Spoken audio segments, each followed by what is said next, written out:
LA filing number 16-7969.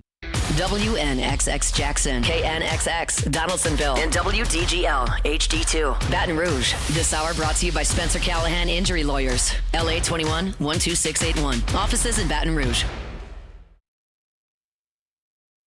Now, the Hunt Palmer Show. Yes! I feel like I've been waiting for this my entire life. You're listening to the Hunt Palmer Show on 104.5 ESPN Baton Rouge. Jolly good fun. Jolly good. Locking down the middle of the day. America's favorite daytime fun show. Live from the Mercedes-Benz of Baton Rouge studio. This is Hunt Palmer.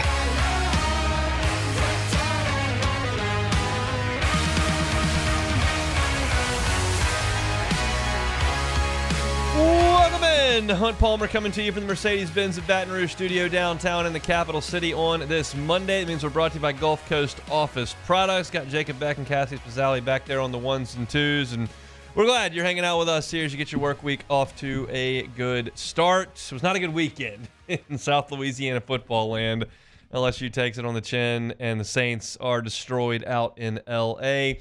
Got a lot to talk about over the next 2 hours involving those two games, as well as SEC picks against the spread. It was a great weekend in college football as well. Denton Day will be with us in an hour and a half to talk about all of that. We also have to talk about the end of that Washington Commanders game against the Chicago Bears yesterday with Denton, who's a big Washington fan, and Jaden Daniels just keeps making some things happen. I'm not suggesting that he executed the Hail Mary perfectly and just threw it as far as he could, but it was a wild way to finish a game, and the Commanders are a factor at this point in the NFC, so we'll talk a little bit about that in the second hour. We got to get started with LSU and Texas A&M, so let's crank it up with our opening drive.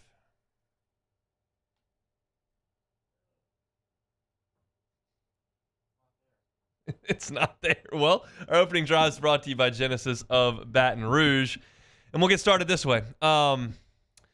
Look, it was a really interesting game to analyze at the end. The only thing that matters is that a tidal wave of Texas A&M football overwhelmed LSU in the last quarter and a half of the game. Like, that's the most important thing. You lost the game.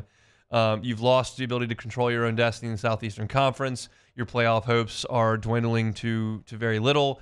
And, that's the most important thing. But if we're going to actually analyze the entirety of the ball game, I think it's interesting because for the last 8 minutes of the third quarter and the entirety of the fourth quarter, A&M did whatever they wanted running the ball. They had 5 drives, albeit with good field position, and they scored 5 times, 4 touchdowns, and a field goal. LSU threw 3 interceptions, and it was a bloodbath for the entirety of that portion of the game. LSU had one surge and a drive that looked like they were going to potentially hang around, and A&M immediately hit the 50-yarder and went back down and scored a touchdown, and the ball game was over. And that was the most impactful part of the game. But what I was talking about on the post-game show on the LSU Sports Radio Network is, it's almost hard to put yourself back to the way that you were feeling when Garrett Nussmeier rolled out to his left and threw that first interception, because up to that point, LSU had completely controlled the game. LSU was moving the ball through the air. LSU was doing a great job defensively of limiting Texas A&M's ground game. They were harassing Connor Wigman. He had no chance back there at all. And at that point, you had a 10-point lead, and that was really the worst it could have been if you're LSU. You had 3 field goals that went poorly, and you squandered those opportunities, but you still had a 2-score lead halfway through. It's time for Hunt's opening the third. I got it. I guess you found it, didn't you? Yep. I didn't know. Sometimes whenever that happens and it goes in my ear, I don't know. You don't know if it's on. Yeah, that was on air. Yeah, it was. It was. So, all right. Well, it is our Happy opening Monday. drive. Thank you for that, Beck. And they were playing great, and then every issue that you have under the surface absolutely got exposed. What's LSU's biggest 2 issues offensively? An inability to run the ball and a quarterback that will put the ball in harm's way sometimes. Well, you couldn't run the ball at all. After the first quarter, you had 2 rushing yards. None in the second half. Could not run it at all. And your quarterback put the ball in harm's way. The throw across his body down the field for the first interception was ill-advised and not very well executed. Then he started feeling a little bit spooked. He missed some easy open throws that he almost always makes. And he put the ball in harm's way a couple more times, whether it was the scheme that fooled him or quality plays and reads by the Texas A&M defense. You throw the out route for a pick, and then you've got the one where you've got a running back that's slipping out late in desperation time, and Nussmeier didn't see the guy fading back into coverage. But those have been your issues, and they showed up.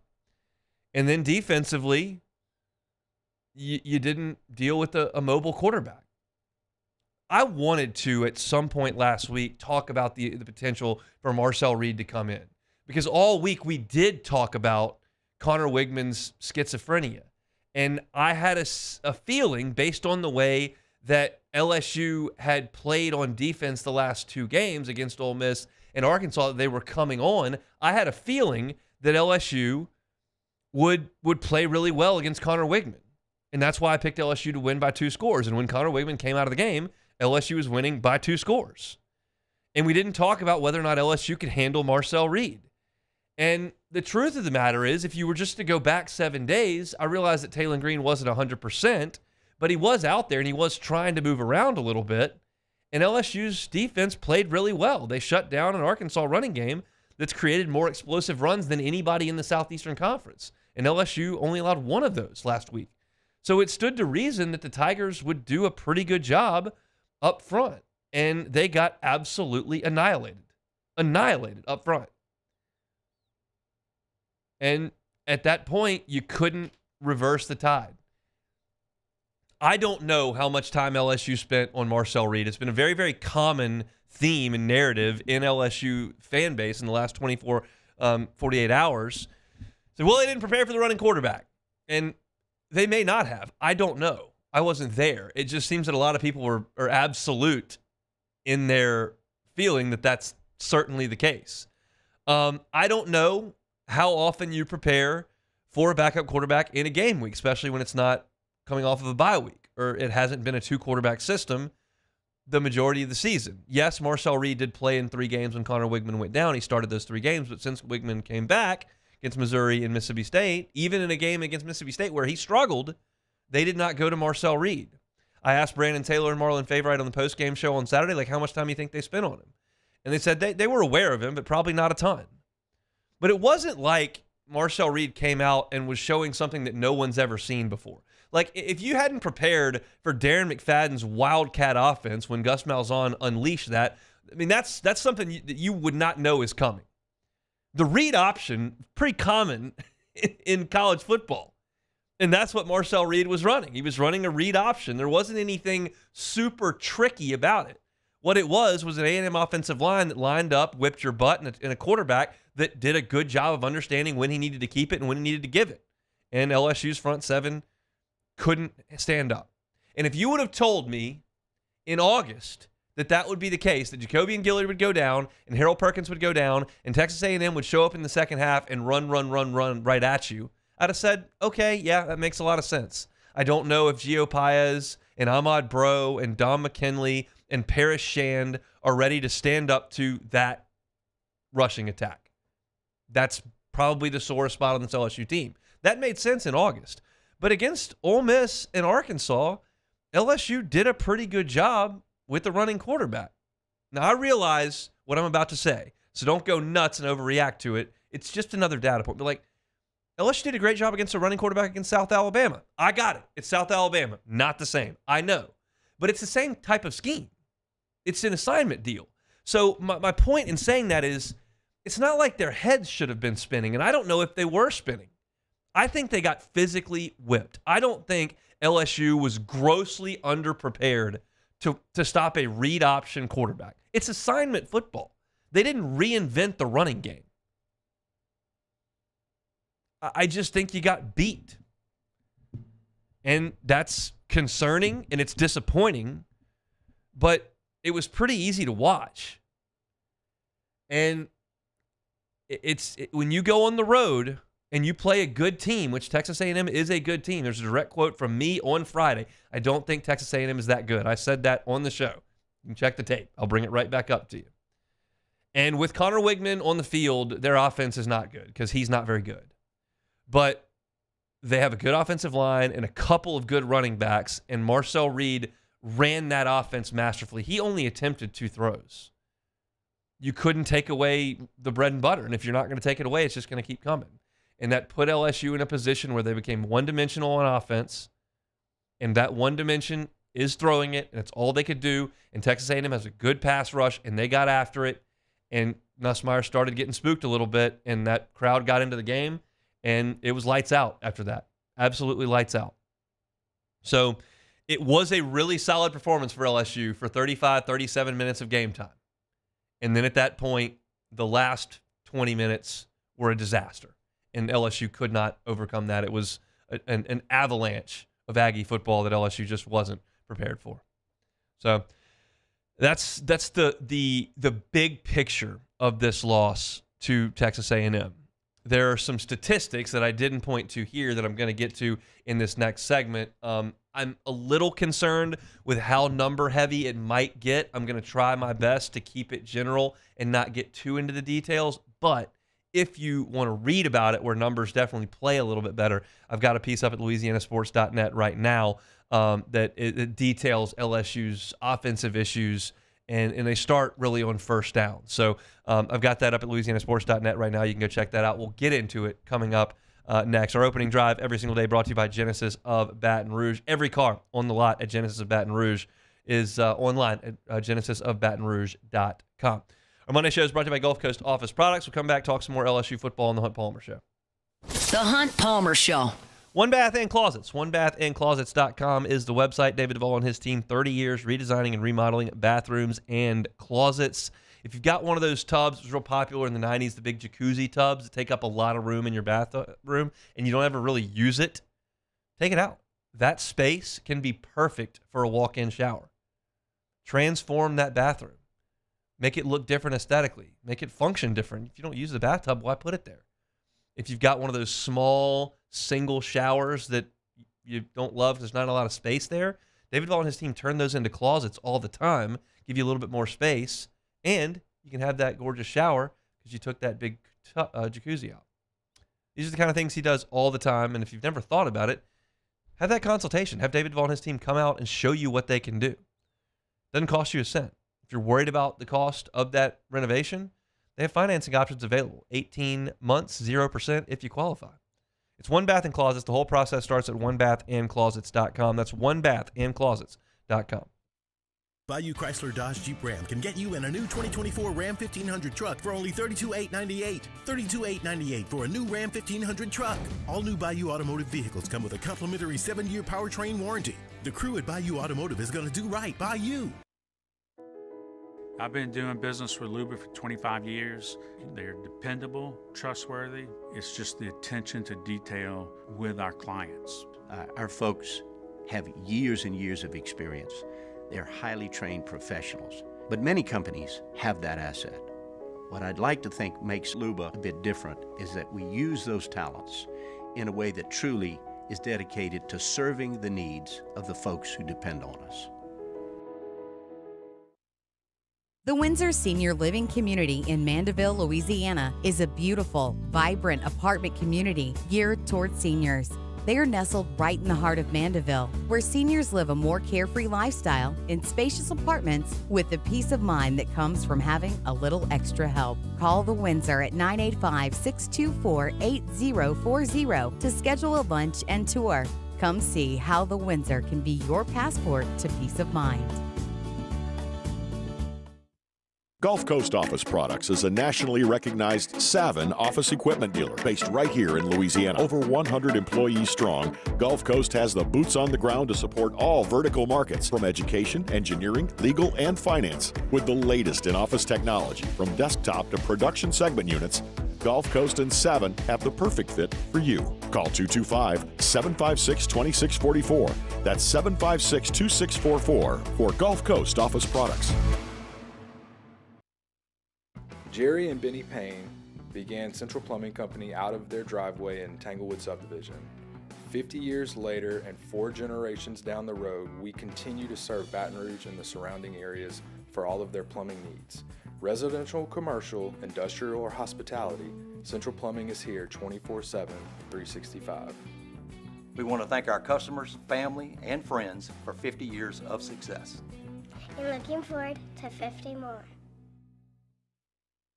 Dylan Cruz here to tell you about Six Rings Baseball and Softball Camp. If you live on the North Shore and play ball, go to Six Rings Camps with former LSU assistant coach Dan Canaveri. His knowledge is second to none, and your child will improve and have fun doing it. Camps are held at Coquille Park and Six Rings Academy in Covington with 4 sessions over the summer. Full day and morning only sessions are available from ages 7 to 13. Go to sixringsbaseball.com or call 985-206-9096. Learn the game to love the game.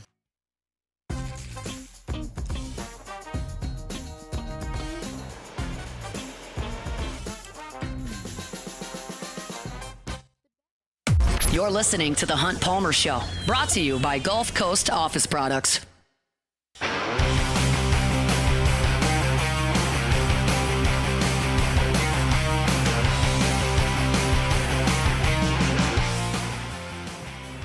right, chugging along here on a Monday edition of the Hunt Palmer Show. Denton Day in an hour and 15 minutes talking about the National College Football weekend that was. We'll get to my SEC picks against the spread at the top of hour number 2 in about 45 minutes. But we'll stick with LSU and Texas A&M in this one. I realize this has got a lot of numbers to it, so I'm going to try to keep this as simple as I can because I know most of y'all are driving around in cars or listening while you run or work out or whatever the case may be. But I think that a lot of this is kind of important and it's a little bit telling, and I did a lot of research on it this morning, so I'll try to lay it out as succinctly as I can. LSU played behind the chains pretty much all night in College Station, even when things were going well. I cut this research off at the 3:44 mark in the fourth quarter. There were 3 minutes and 44 seconds left to go in the game. LSU was trailing by 50. And at that point, you have to throw it every time. So I didn't want to count those pass plays. So we stopped there. This is everything prior to 3 minutes and 44 seconds to go in the game. LSU had 30 first down snaps, 30 of them. On those 30 first down snaps, 20 of them, 2/3, went for 2 yards or worse, either a gain of less or an interception in one case. So 2/3 of your first down plays were for 2 yards or less. On those 30 first down snaps, you only ran the ball 8 times. So you're 22-8 pass to run on first down. That's pretty significant. And then when you look at the running plays, they're just ineffective.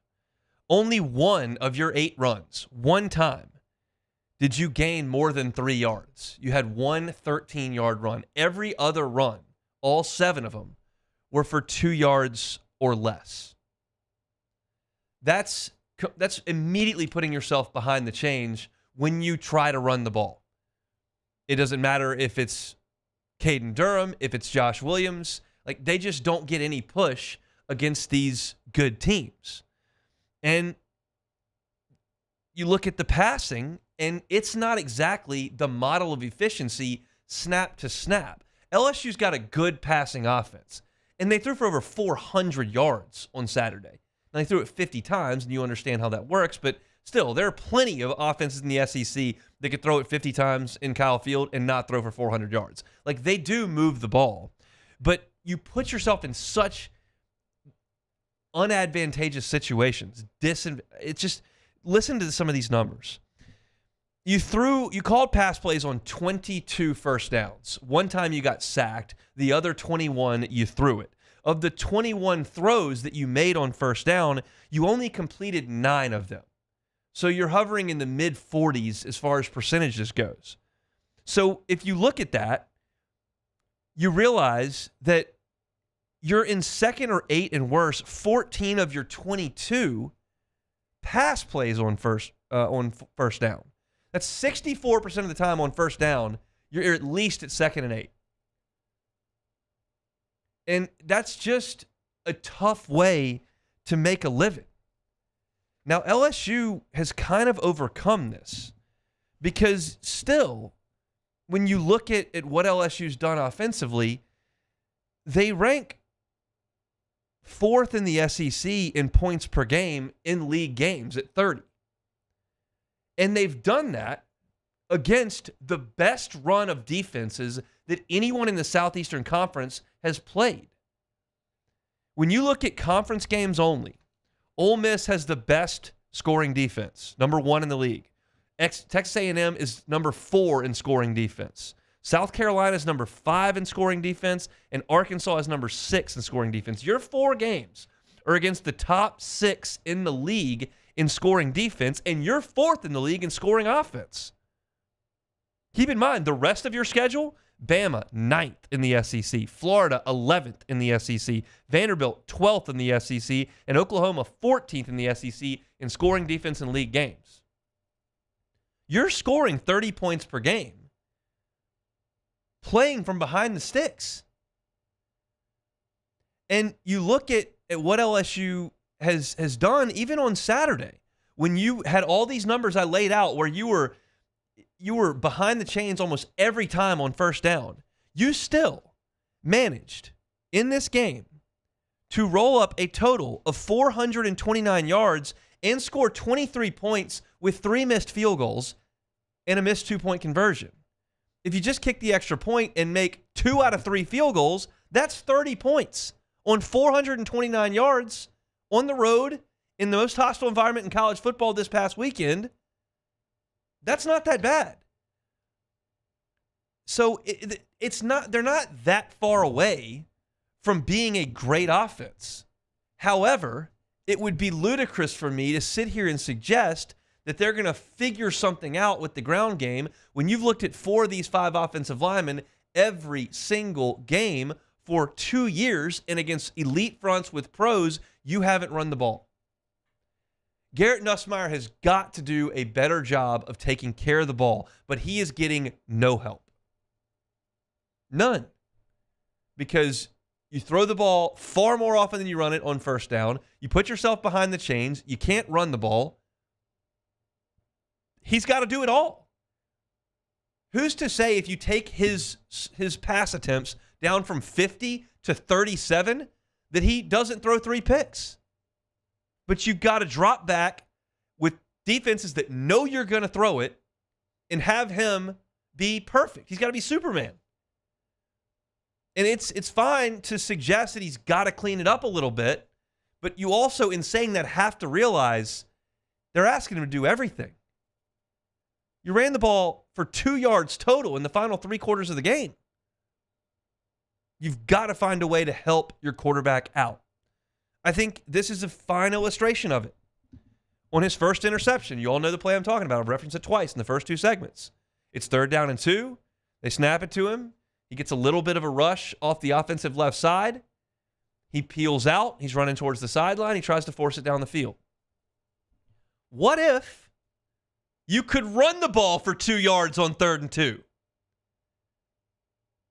But it would be unreasonable for LSU's coaching staff to believe they could do that when you realize that those 2 yards that you have to get on 3rd and 2 is all you ran for in 3 quarters total. So why would you call a run? They can't execute it properly enough. At this point, you understand that LSU, as a team, as an offensive line, are not great in run blocking. And I just don't know if that's going to change. And Pro Football Focus backs all that up. I wrote a story on LouisianaSports.net right now that's got all of that data. And LSU's run blocking grades, and most of the pass blocking grades are bad. We'll get into it in the second hour. But you're just not very good at that.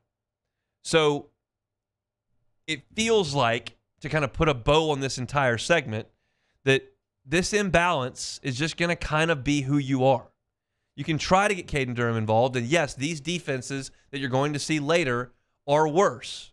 And maybe you can get that ground game going against them the way you did against Arkansas and South Carolina. Maybe so. But as of 3 days ago, we were all sitting here. Well, I shouldn't say that. I was. Maybe you were. Maybe you weren't. Try to be as literal as I can when I say this. We're thinking about winning the conference championship, getting into the college football playoff, making a run. Because you look around and you don't really see dominant teams week in, week out in college football. You've got a lot of teams in the SEC that are struggling with teams that you wouldn't figure they were going to struggle with. Why not LSU? got a good quarterback, won a big game against Ole Miss, dominated Arkansas. And it feels like if you run up against another team that's got pros up front, Texas, Georgia, Oregon, Ohio State, Bama in 2 weeks, does it feel like you're going to be able to run the ball against those teams? I think LSU will probably run it on Florida. Probably run it on Vanderbilt. But can you run it in the games that really matter? And we got a resounding answer on Saturday. And on the flip side, A&M did it. I don't know if Marcel Reed can throw it or not. I have no idea. We saw him throw it twice. But if you can just run the ball for 6, 7, 8 yards a pop, 10 yards a pop, why would you need to? It just is what LSU's identity is. And I spoke multiple times this year and wrote columns for LouisianaSports.net after South Carolina and after Arkansas that LSU's developing a little bit more versatility. But you've got to make that stand up when you play the biggest games on your schedule. And not only was LSU like kind of ineffective running the ball, it was a disaster and they had to abandon it. Like, that's worst case scenario. And that's how this whole thing played out.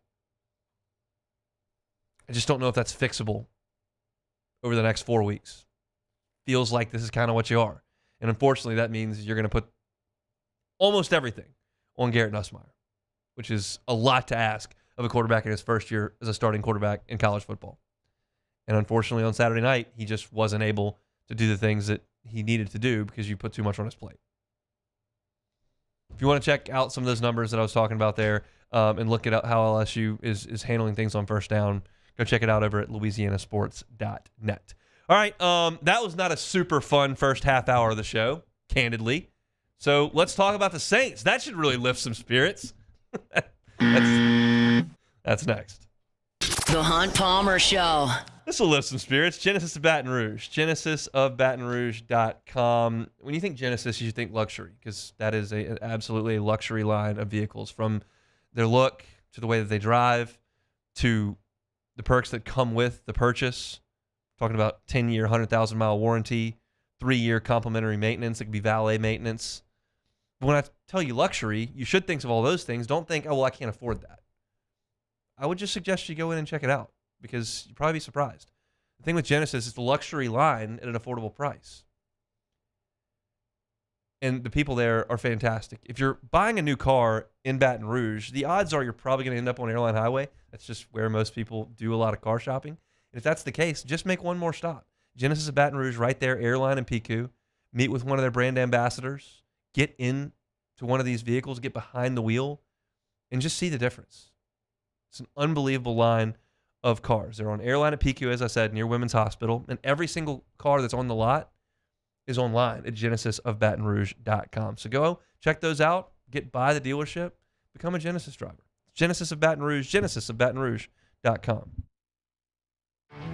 There it is, the extra mile, on the border of expected and extraordinary, for those willing to go further, like vans customized for work or play, with safety and tech to keep you connected, supported by a 5-star sales, service, and finance team, and backed by the 1-star you know. So go the extra mile. It's never crowded, because so few have what it takes to go there. Mercedes-Benz Vans.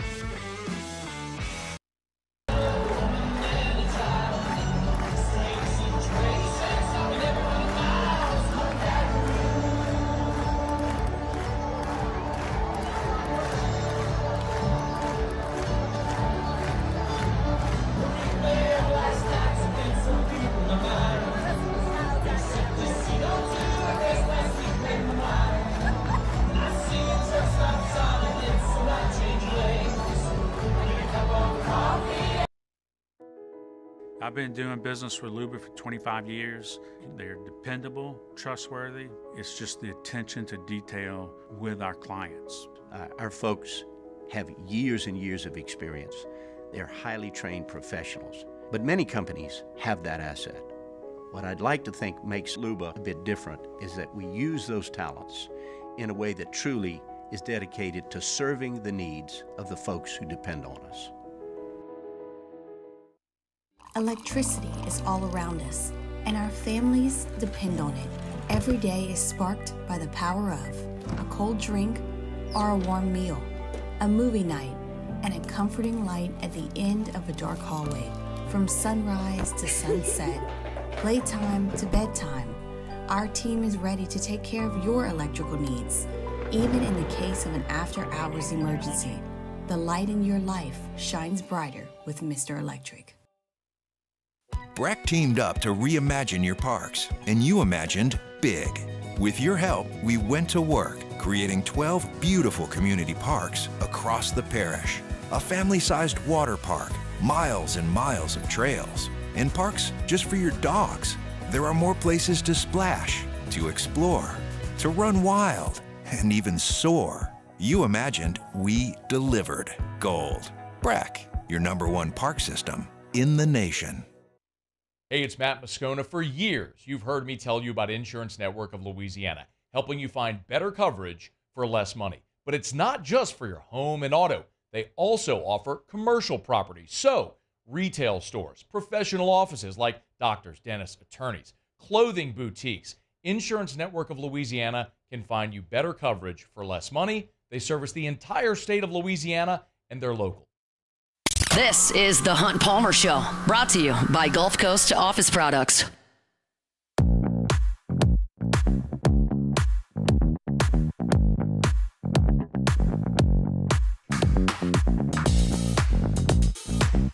Monday show is brought to you by Gulf Coast Office Products. All your printing, scanning, copying needs, Gulf Coast Office Products, GCOPnet.com. Shout out to our guy, Trey Beal, Baton Rouge Business Report, #1 office products vendor, Gulf Coast Office Products, that can help you out statewide, no matter what industry you're in. Trey Beal and his team have got clients in your vertical market. It could be healthcare, law, banking, education, no matter what, they've got clients that do what you do. And they understand the needs of all those industries when it comes to printing, copying, scanning. If you haven't given any thought to that, you should. And they can help you with it. It's GCOPnet.com, Gulf Coast Office Products. They bring you our Monday shows each and every week here on the Hunt Palmer Show. Another Monday, another Saints loss to talk about. Chargers 26, Saints 8 in L.A. over the weekend. The Saints welcome back a host of their missing offensive pieces. You got Cesar Ruiz back. You got Lucas Patrick back. You got Chris Olave back. You got Taysom Hill back. You didn't get Derek Carr back, but you had a lot of functional pieces to that offense. And you had the football for a total of 13 drives, and you got 2 field goals. Just putrid stuff on the offensive side of the football. I get it. Derek Carr helps. Spencer Rattler's a rookie. He started 2 games. Probably be nice to have your decade of starting experience under center. And the Chargers have a good defense. Doesn't really count that you're on the road because nobody goes to Chargers games that cares about the Chargers. But you couldn't do anything on offense. And you tried to get that running game going a little bit with Alvin Kamara. It never really did. He got 67 yards. You tried to get Taysom Hill involved a little bit. The biggest contribution he had in the game was tackling the punter on a safety. Didn't really do much with him. You tried Jake Haener, a little more quick hitters. Nothing really happened there. It just didn't work. And it just feels like that thunderbolt of Saints offense that we saw through 2 weeks is just completely gone. And it would be foolish to just suggest that the last 2 weeks with no Derek Carr, that the Saints would just be humming with 7 starters out on offense. It would be foolish to expect that. I love football players who suggest, hey, it's just next man up. You got to do your job. That's fine, but it's not really realistic. You had a lot of guys that were available yesterday, and you were completely inept on the offensive side of the football. And that's disheartening. And I didn't think the defense was bad. On Friday, I told you, like, this is a game the defense needs to say, okay, we're going to have a backbone here, because if you don't, the whole thing is going to break down, because the Chargers will run it and run it and run it and run it. Nobody had run it more than the Chargers entering the week. And the Saints defense pretty well held up. I mean, it wasn't great, but you bowed up against the run. Outside of Herbert's one run for 38 yards, you pretty much choked that off. J.K. Dobbins goes 17 carries for 57 yards and the 1 touchdown, but like he wasn't dominating the game by any stretch. And you tried. And, I mean, you'd given up 16 points through 3 quarters. Problem was your team had produced 8, and you produced 2 of those. So eventually the dam breaks, and it did. And McConkey got loose, and he had his 2 touchdowns, and it was this snooze fest of an 18-point victory for Los Angeles. And I don't think the Saints have quit. I don't think that change is imminent, like right now. But I feel like you've now gotten to a point of basically no return. You're going to try to infuse a little bit of life into this week because you go play the worst team in the NFL and your quarterback's probably going to be back. But realistically, at 2-6, how could you expect New Orleans to make any sort of a push late in the season? You realize to have any shot at this, you've got to go 9-7. Any shot. Sorry, 9-8. You've got to have any shot. You got to go 9-8. That means you've got to go 7-2 the rest of the way. It's just not realistic. Not the way this team is playing, not the way the offensive line blocked yesterday, basically at full strength. Yeah, Eric McCoy helps, but you were basically at full strength. And you weren't able to clear much of a path for the running game. And so you've got an aging defense, an offense that's not productive right now, a hole that's too big to climb out of, and basically all eyes kind of pointing towards what the future holds. I realize that the Saints have not been a franchise to fire folks mid-season, to make sweeping changes. They've been they've kept continuity there as much as anybody probably outside of what was New England for 2 decades and then Pittsburgh. But you realize that there's change coming. And the question is, if you're a Saints fan, do you want the Saints to try to dig out of this hole and get off to a good start against Carolina next week and see what Derek Carr and the crew can do and see if you get hot like you did late last season? Or do you think maybe, just maybe, if this is a 4-13 team, you might be able to draft a quarterback, which is something the franchise hadn't done in decades, in the first round? Like that's where my head is when I'm analyzing this team. It's just hard for me to come in here on Monday and try to talk about whether or not the defense could have been called a little bit differently on that 3rd down, or whether or not that holding call altered the game in a specific way, or whether or not that dropped. Like, it doesn't feel like you're a play or two here or there away from this being different. It just doesn't. Not when you've lost 6 games in a row. You haven't won since mid-September, and we're about to be in November. It doesn't feel like the small things are significant at this point when analyzing New Orleans Saints. It only feels like the big stuff is important.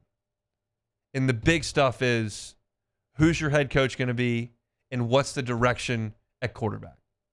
Derek Carr is going to be on this team next year. But I look at this game, I watched this game, I look at this box score, I understand what's been going on for 2 months, and it just feels so freaking bleak. I don't have another way to say it. It just feels bleak. It doesn't feel like you're close to anything.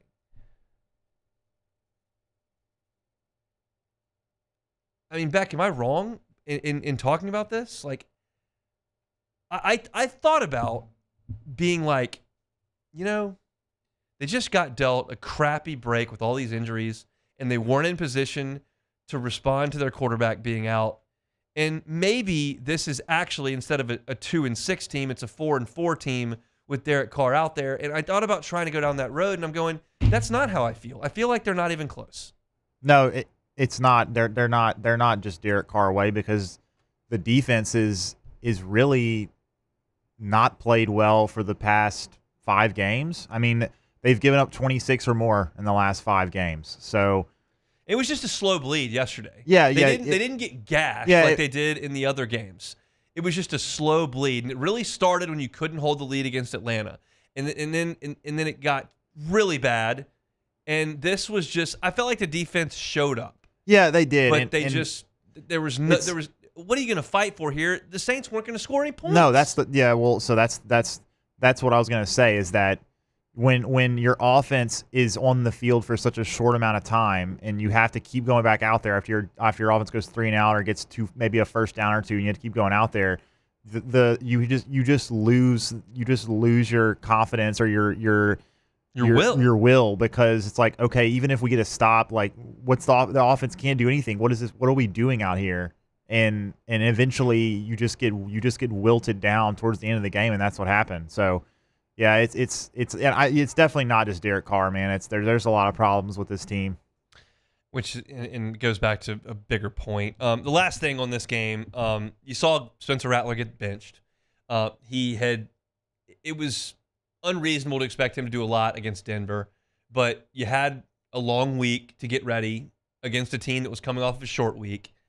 The game plan was going to be tailored to you. The offensive line in front of you was guys you expected to have out there for the most part.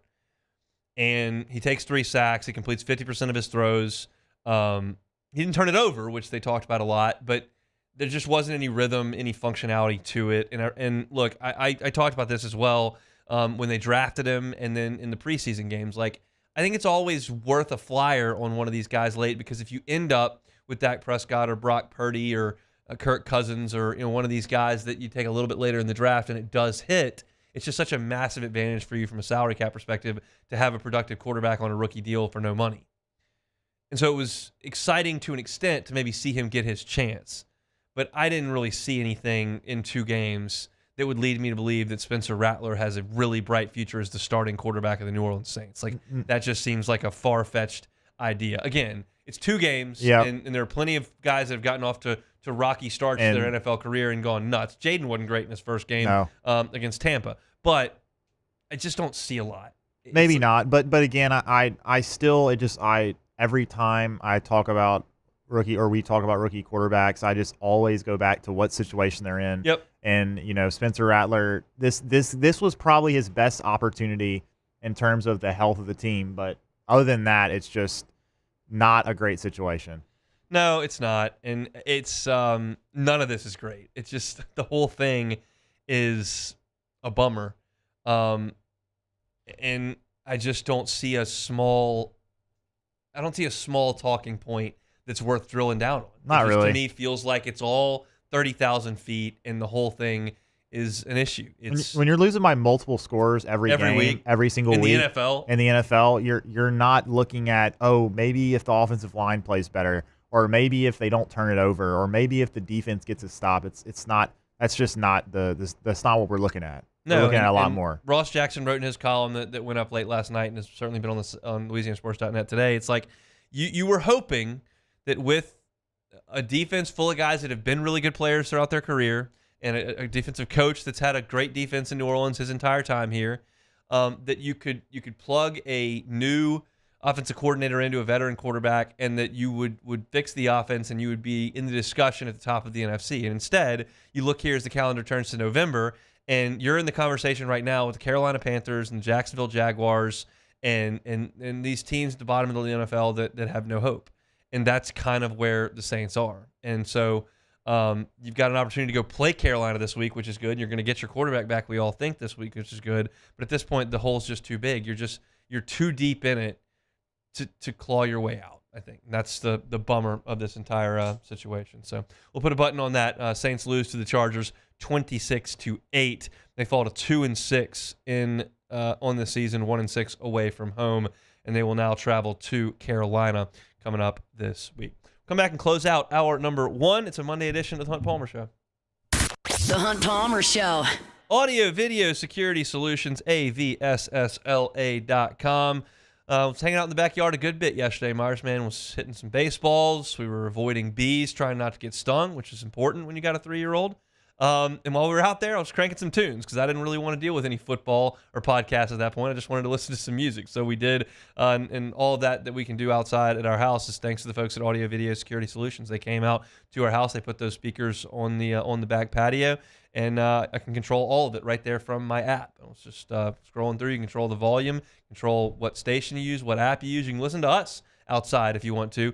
If you use the folks at Audio Video Security Solutions. I am completely technologically inept, and Mitchell Fisher made it so easy that even I can figure it out. That's good. Even if you don't know exactly what you're looking for, they can help you with it. This is Mitchell's cell phone number. It's 225-439-7920, 225-439-7920. He's going to be your point person at Audio Video Security Solutions, and he owns the company. That's a pretty big deal. So if you want to get something done from an audio perspective, video perspective, security at your home or your business, Audio Video Security Solutions can help you out with that. Check them out online, avssla.com, avssla.com. The only thing scary about the deals at Bayou Ford is if you miss out on them. Like $15,000 off F-150. Bayou Ford has $15,000 off Ford F-150. All new Bayou Ford vehicles come with a complimentary 7-year powertrain warranty. The crew at Bayou Ford is going to do right by you. Gulf Coast Bank and Trust is giving our customers the power to bank anywhere, anytime during this challenging event. And we're right there with you. Our mobile banking app is a smart way to manage your money and time. Gulf Coast Bank and Trust, the bank that cares about you. It's no secret. The best oysters in Baton Rouge are at Jolie Pearl Oyster Bar.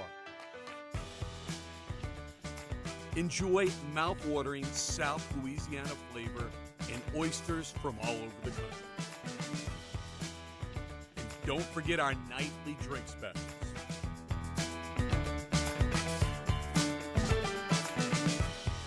Jolie Pearl Oyster Bar, located in downtown Baton Rouge. Looking for the ultimate game day experience? Come to the Queen Casino in Baton Rouge. Savor game day platters and snacks, plus drink specials at 1717 Kitchen and Cocktail. So come out for game day and let our team make you the MVP. The Queen Casino, where every moment is a win. At Luba Workers' Comp, our journey began over 30 years ago with a simple belief.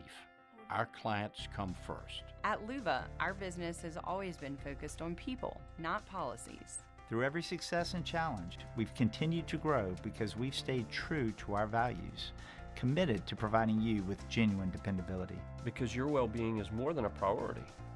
It's our purpose.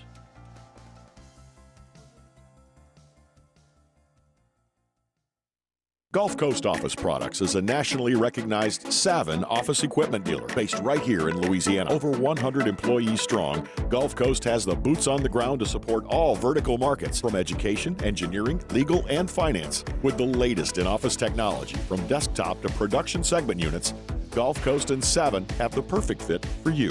Call 225-756-2644. That's 756-2644 for Gulf Coast Office Products.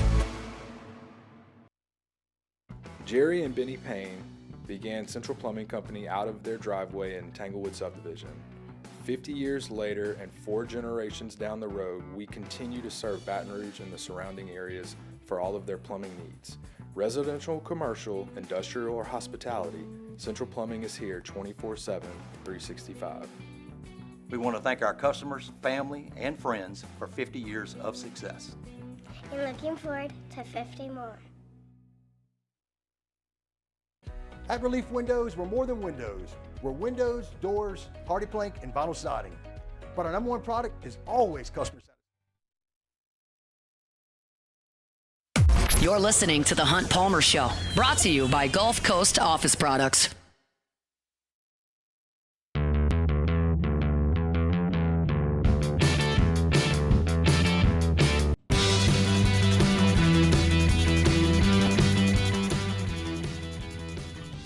All right, closing out hour number 2 here with, not hour number 2, hour number 1 here with a little bit more sunshine than what we've given you for the last 48 minutes after LSU got smoked in the second half at Texas A&M and the Saints were non-competitive in L.A.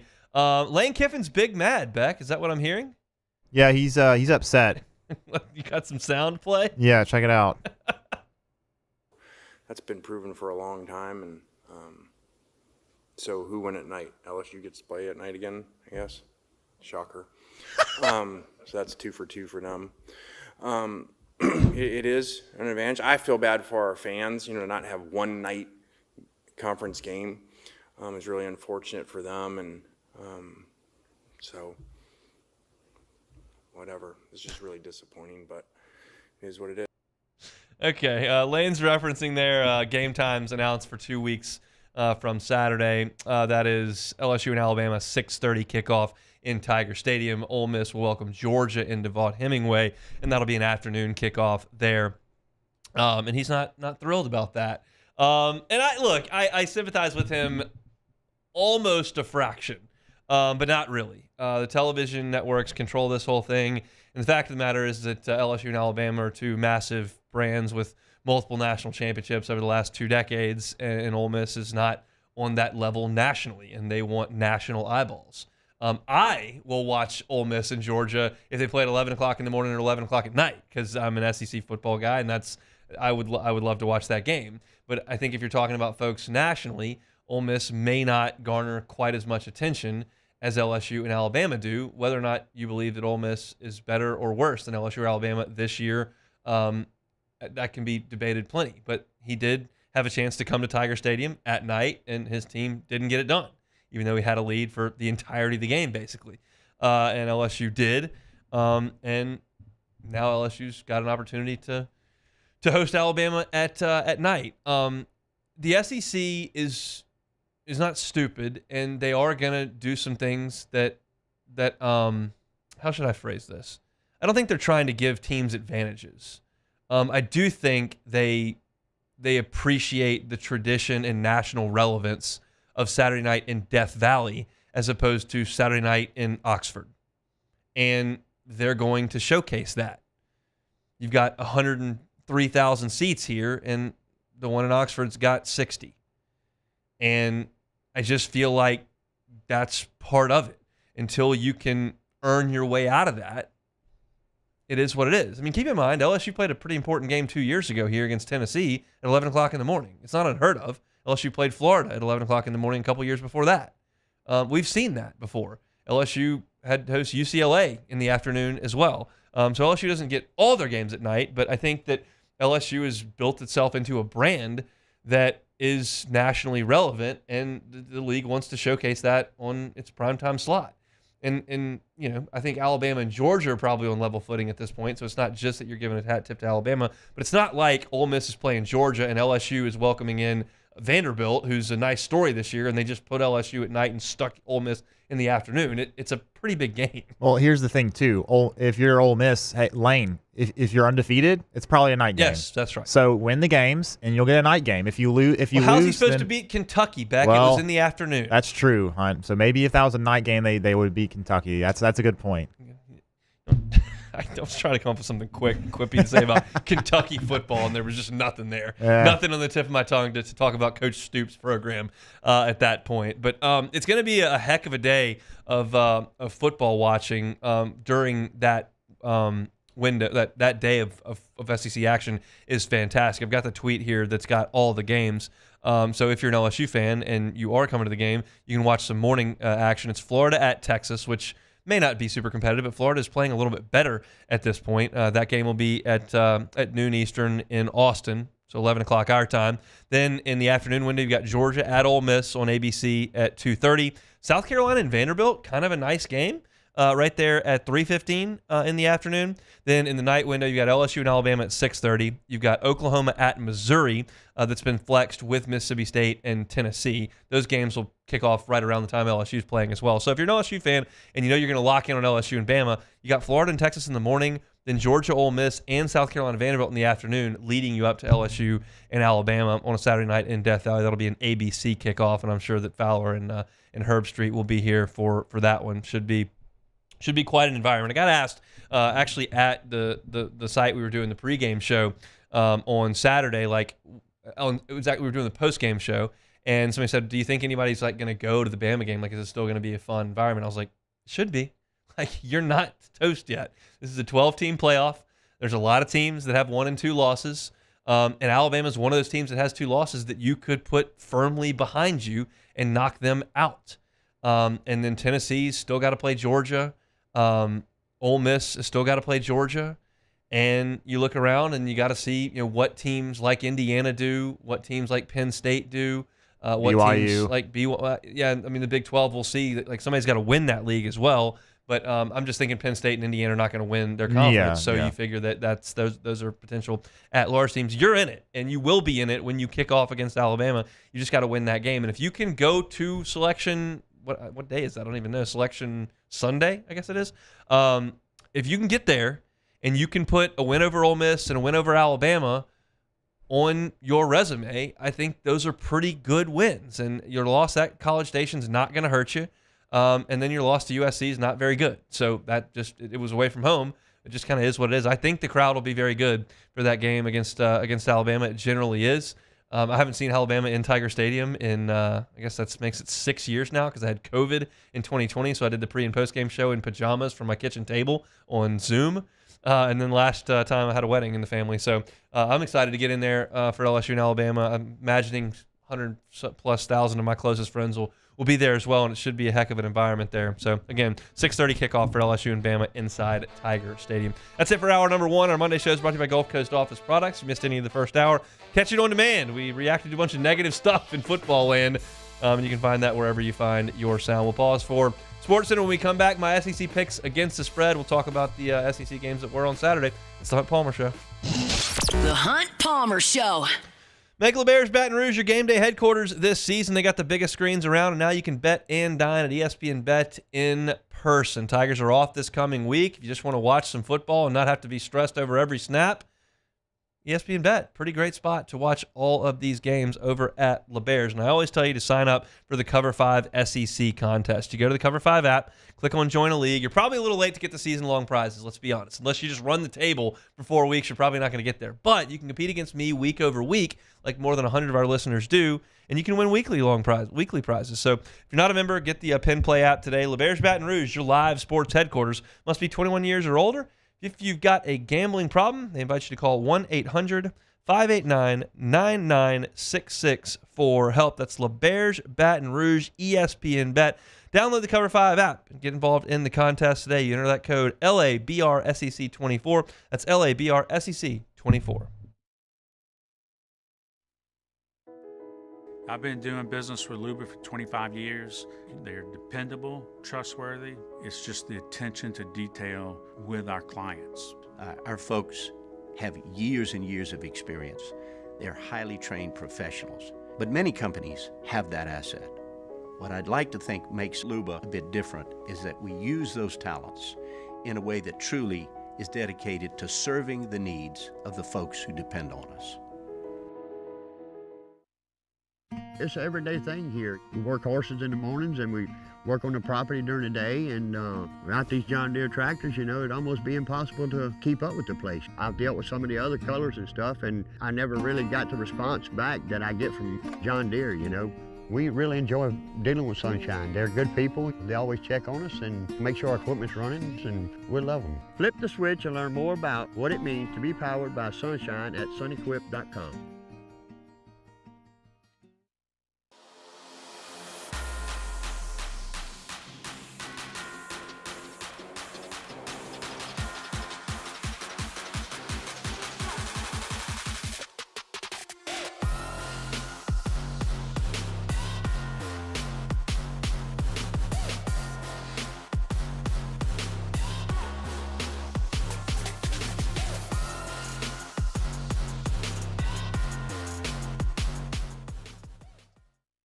Dylan Cruz here to tell you about Six Rings Baseball and Softball Camp. If you live on the North Shore and play ball, go to Six Rings Camps with former LSU assistant coach Dan Canaveri. His knowledge is second to none, and your child will improve and have fun doing it. Camps were held at Coquille Park and Six Rings Academy in Covington with 4 sessions over the summer. Full day and morning only sessions are available from ages 7 to 13. Go to sixringsbaseball.com or call 985-206-9096. Learn the game to love the game. Electricity is all around us, and our families depend on it. Every day is sparked by the power of a cold drink or a warm meal, a movie night, and a comforting light at the end of a dark hallway. From sunrise to sunset, playtime to bedtime, our team is ready to take care of your electrical needs. Even in the case of an after-hours emergency, the light in your life shines brighter with Mr. Electric. Breck teamed up to reimagine your parks, and you imagined big. With your help, we went to work, creating 12 beautiful community parks across the parish. A family-sized water park, miles and miles of trails, and parks just for your dogs. There are more places to splash, to explore, to run wild, and even soar. You imagined, we delivered. Gold. Breck, your #1 park system in the nation.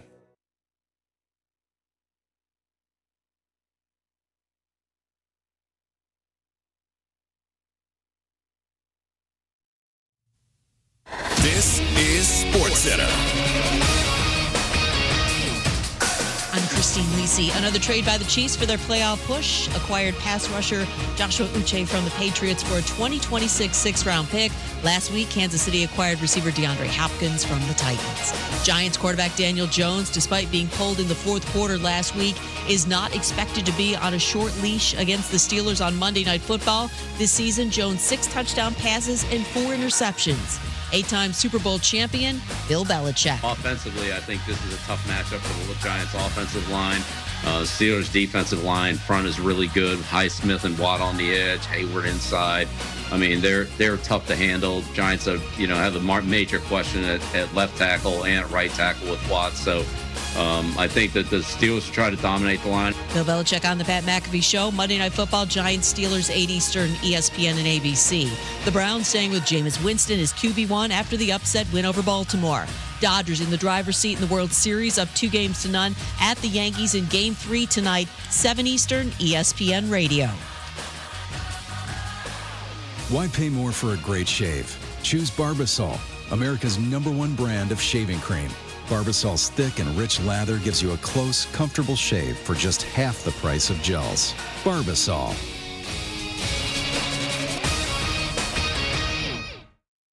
Now, the Hunt Palmer Show. Yes! I feel like I've been waiting for this my entire life. You're listening to the Hunt Palmer Show on 104.5 ESPN, Baton Rouge. Jolly good fun. Jolly good. Locking down the middle of the day. America's favorite daytime fun show. Live from the Mercedes-Benz of Baton Rouge studio. This is Hunt Palmer.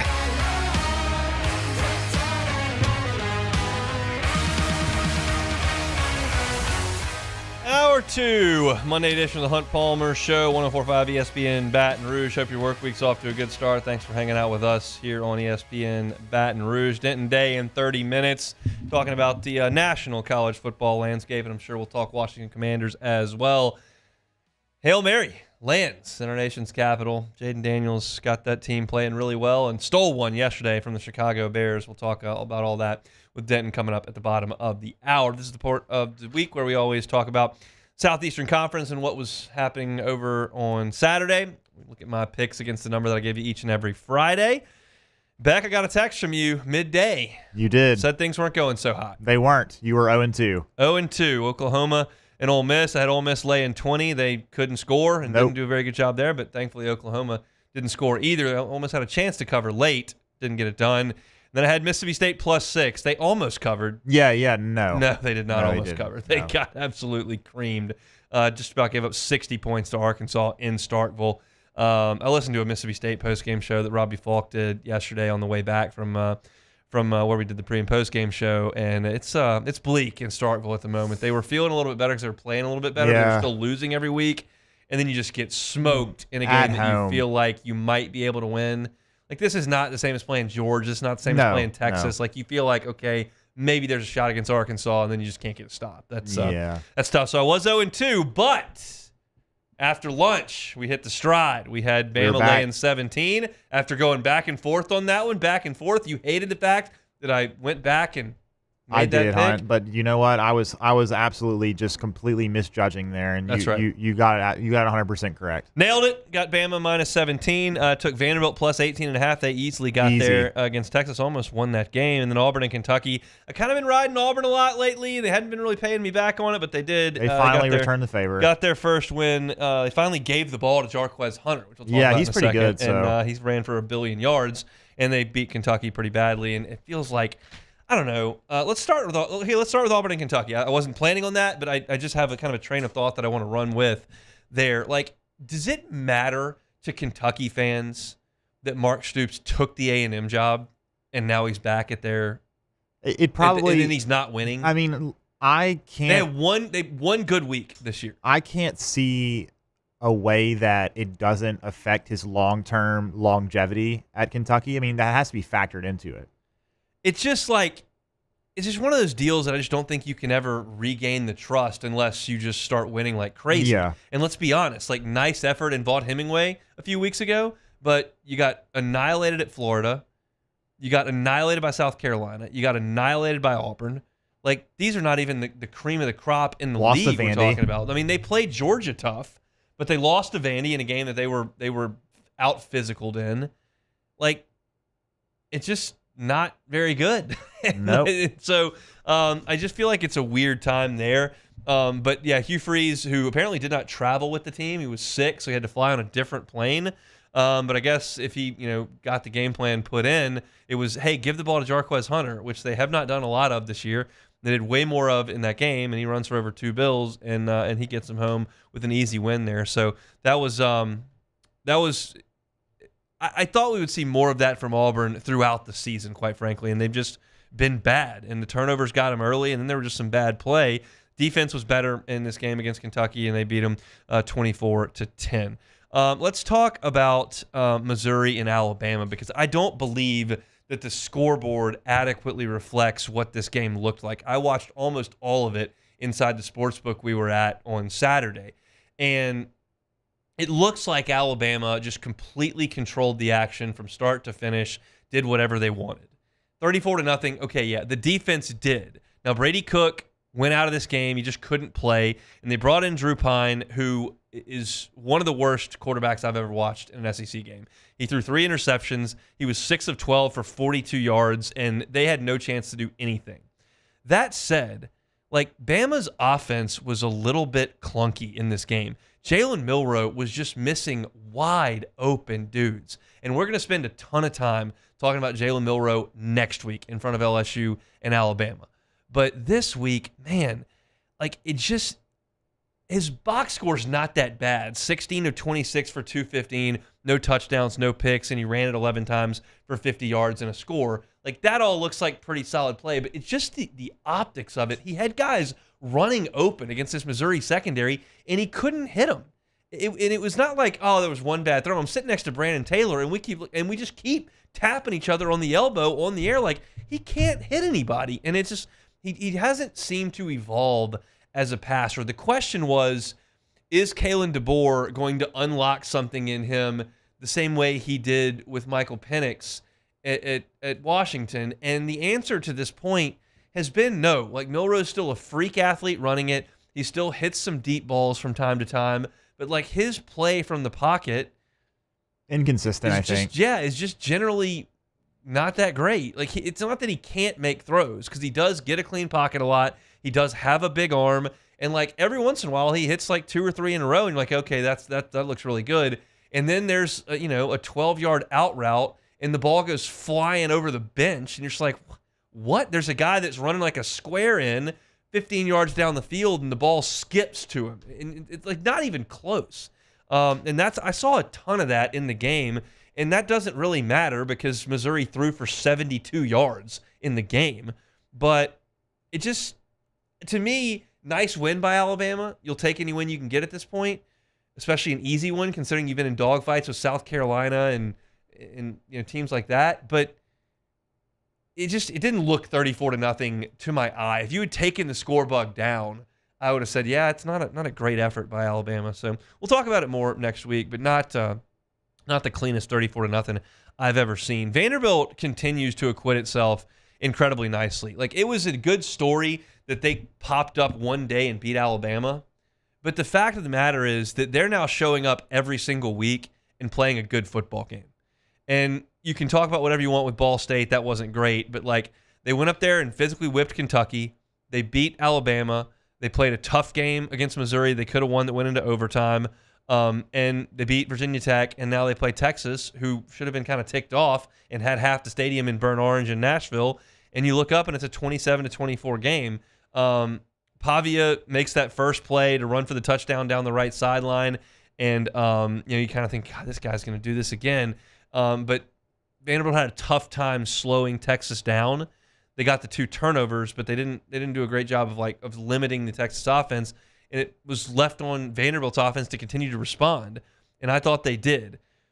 Pavia, again, 16 carries, and he's getting banged up. And Beck, we talked about this before we even knew Vanderbilt was any good when they played Virginia Tech, and I was like, he ran it 20 times in this game. Like, he's not going to be able to do that every single week, and we'll see by the time they get to Baton Rouge, but it feels like this is going to take its toll on him. Yeah, it probably will, man. I mean, he clearly had problems in this game. He managed to come back and fought hard, and that last touchdown throw was just ridiculous. Yeah. I mean, I don't understand. I still don't know how that ball got through and they were able to catch it. But to me, man, the fight that they showed was really impressive. I mean, that they couldn't really do much besides that first drive when they scored in the first half. Other than that, the offense was doing nothing. It was 21-7. They got a field goal at the end of the first half, make it 21-10. But you could have written that game off and thought, okay, well, this is when they quit. This is when Vanderbilt shows themselves to be Vanderbilt. But they didn't, and they fought hard, and they got back into the game and had a chance to get an onside kick to maybe tie it or win it. And so I really can continue to be impressed by Vanderbilt. I don't know how you can't be. No, this is my read on Vanderbilt, and we probably wouldn't honestly spend this much time on Vanderbilt if LSU wasn't playing them coming up. But my read on Vanderbilt right now is they're solid 1-22. Like, they have solid football players and they're well coached. But the belief that he personally puts into the rest of the guys on that sideline is so powerful, because he's making plays that are not only winning football plays, but they're exciting football plays that jolt the entire team. When you're running around and making plays like that and then taking chances with your arm, like, there's just a belief that I think he personally is responsible for that's incredibly powerful for that entire Vanderbilt team. So that was my thought on the Doors. Wrapping things up here in SEC play, we'll hit on Oklahoma and Ole Miss. Oklahoma is just completely feckless on offense. They just can't do anything. And Jackson Arnold went out there and led a couple of touchdown drives in the first half, and they were leading at halftime. And then you come out in the second half and you just throw up a bagel. I mean, just no threat of getting anything done on the ground. I thought Jackson Dart was really, really good in this game, considering that Ole Miss could not run the ball on Oklahoma's defense. Ole Miss finished the game with 69 yards on 31 carries, and they basically said, all right, Jackson, you've got to make that happen because we can't run the ball. And he took care of it. He was productive enough, made the big touchdown pass to Priestcorn, and I thought did a good job in the game. So I was pulling for Oklahoma to win it. Obviously, I'd like for Ole Miss to get that third loss, but that probably comes when Georgia comes to town in 2 weeks. So we'll see. Yeah, Oklahoma had 16 yards in their first 4 possessions in the second half. Yeah, I mean, they just can't. They couldn't move the ball. The first half, I was watching the first half of that game, and that first time they had the ball, they got down into the red zone on the 2-yard line and couldn't score. But that was a solid drive, and then they score, 60-yard drive on the second drive. And you think maybe Jackson Arnold has injected some confidence and some ability for this offense to actually move the ball, and then they returned back to what we've seen from them the last 3 weeks in the second half. So yeah, man, it's maybe some different looks from a new offensive coordinator that Ole Miss wasn't ready for, and then finally that they turned into a pumpkin there. But and then lastly, you mentioned it, but I'll just toss these stats out there because they're absurd. Arkansas in the game at Mississippi State, 314 passing yards, 359 rushing yards, and on top of that, I'll reiterate, 314 passing yards, 359 rushing yards, and 0 for 7 on third down. 0 for 7 on third down. They score 58 points. I try not to speak in absolutes, and I certainly can't in this instance, but that has to be the most points ever scored in a college football game without converting a third down. Well, I don't know, because I wonder if there's been games where teams never even got to third down and just kept scoring. So I don't know, maybe not. Without a single conversion, though. They had to probably at least get one at some point. At some point. Yeah. 0 of 7 on third down with 700 yards of offense. That is crazy that Arkansas pulled that off. And It's tough times for Jeff Lebby. Let's put an over-under, Beck. Mississippi State is 1-7. They have now lost 7 games in a row, and they will host UMass at 3:15 coming up on Saturday. The over-under for attendance in that game, I think Davis Wade sits somewhere in the neighborhood of 65,000. In Davis Wade they had 49,000 in the Arkansas game. And it wasn't 49,000. So over-under for actual attendance at the start of the second quarter, 21,000. Oh, under.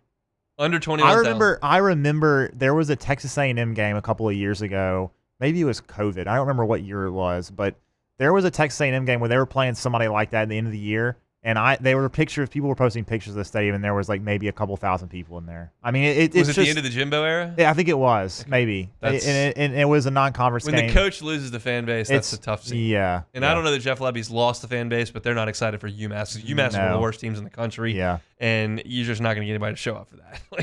You're just not. So.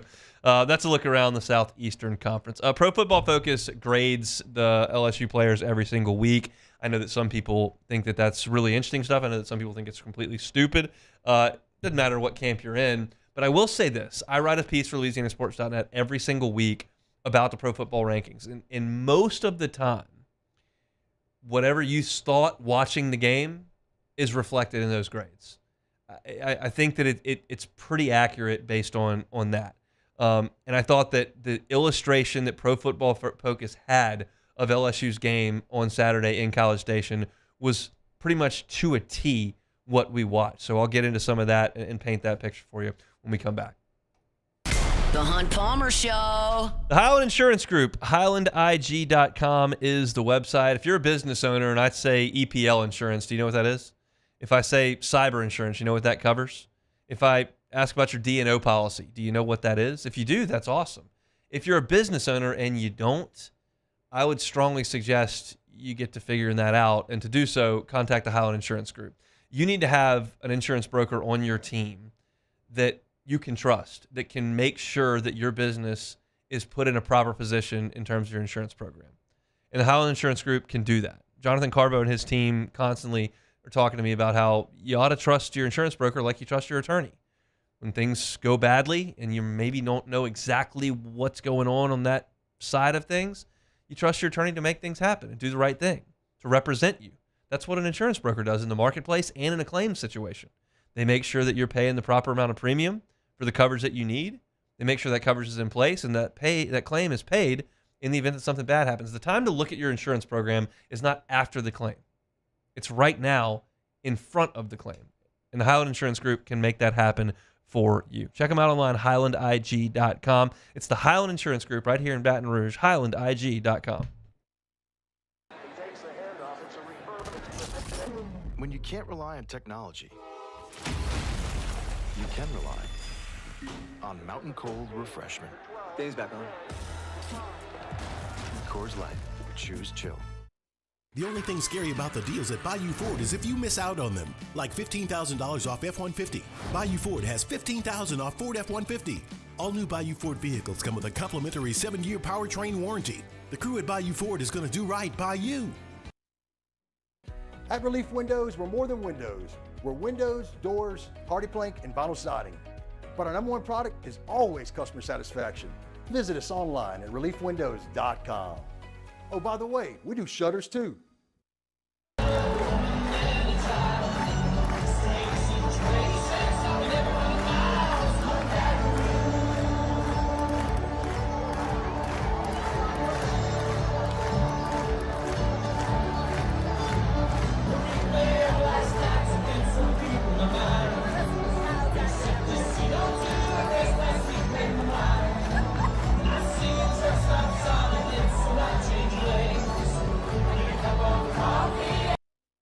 BRAC teamed up to reimagine your parks, and you imagined big.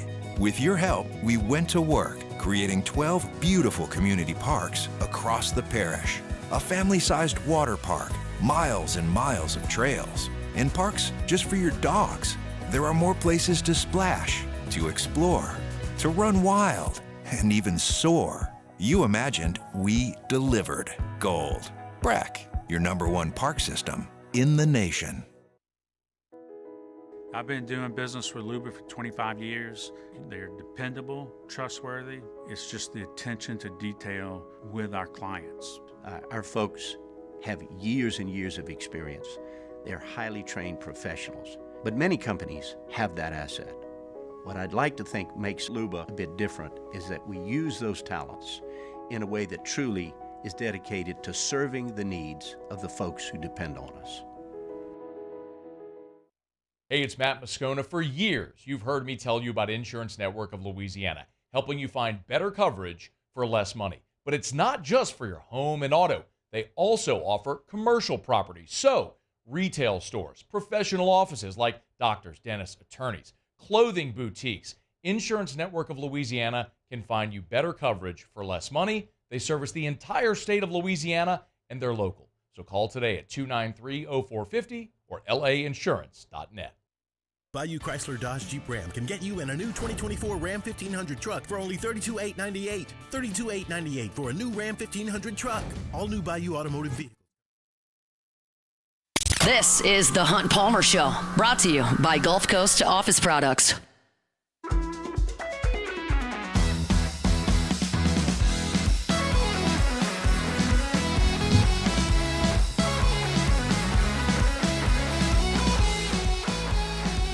All right, we'll get to Denton Day here in 10 minutes, talking about the national college football scene. Always enjoy our conversations with Denton, so we'll chat with him coming up here shortly. Pro Football Focus grades came up yesterday. I wrote a piece on it at louisianasports.net, and I thought they really accurately illustrated just what we saw on the field on Saturday. LSU's grades were really, really poor. I'll do this piece every single week, and a lot of times the high grades are in the high 70s and creeping into the 80s at times. The low grades generally hover in the 60s. And the lowest 5 grades here were all under 55, and a couple of them were glaring. And you look at the lowest graded player on LSU's team for the game on Saturday, and it's Whit Weeks, who'd been playing at an All-American level for the last couple of weeks. He had 18 tackles against Ole Miss. He made impactful play after impactful play against Arkansas, and he grades out at 42.9 in this game. He was a 36.7 against the run and a 33 in tackling. Weeks had 5 total tackles, and they credited him with 3 missed tackles. And then you look at Greg Penn at linebacker. He was the 3rd lowest graded player on LSU's entire team at 53.9, and that was propped up by some pass rush snaps. His run grade, Whit Weeks was 36.7. He was 37.6. So a point that that's your 2 linebackers. And that's not surprising considering Texas A&M ran it all over LSU in the entire second half. But that is just not something I saw coming. You know, when I sit here, I try to take some pride in analyzing the sports that we talk about here and try to sound educated and give y'all some sound information and some reasonable opinions. And whenever I say something and it proves to be completely opposite, you know, I want to own up to that and talk about why. And I could not have envisioned Whit Weeks and Greg Penn looking completely lost in the second half. My bad on that, but it certainly did happen. I think another huge piece to this is on the offensive side of LSU's team. The 5 lowest graded players on the team on offense were offensive linemen. Will Campbell was the 2nd lowest graded player on LSU's roster on Saturday, 49.3. In the pass blocking game, he was a 58.1, and in the run blocking game, a 48. And it showed there was some pressure on Garrett Nussmeier. LSU couldn't run the ball. Paul Mabenga was put in when Garrett Dellinger went down, 53.9. DJ Chester, 55. Emory Jones, 56. Miles Frazier, 59. All of your offensive linemen across the board, including 1 sub, so 6 total, were under 60 grades in this game. And that's part of the reason you can't get a push offensively and run the ball. You've just got guys who aren't capable, more often than not, of getting a push against high-level defensive linemen. And I thought in watching the game, now y'all know I'm not doing these grades, and I couldn't even tell you how they come up with the grades. But in watching the game and understanding how good Texas A&M's defensive front is, I thought LSU did a great job of pass protection in the first half. You'd scored 17 points. Nussmeier hadn't been sacked.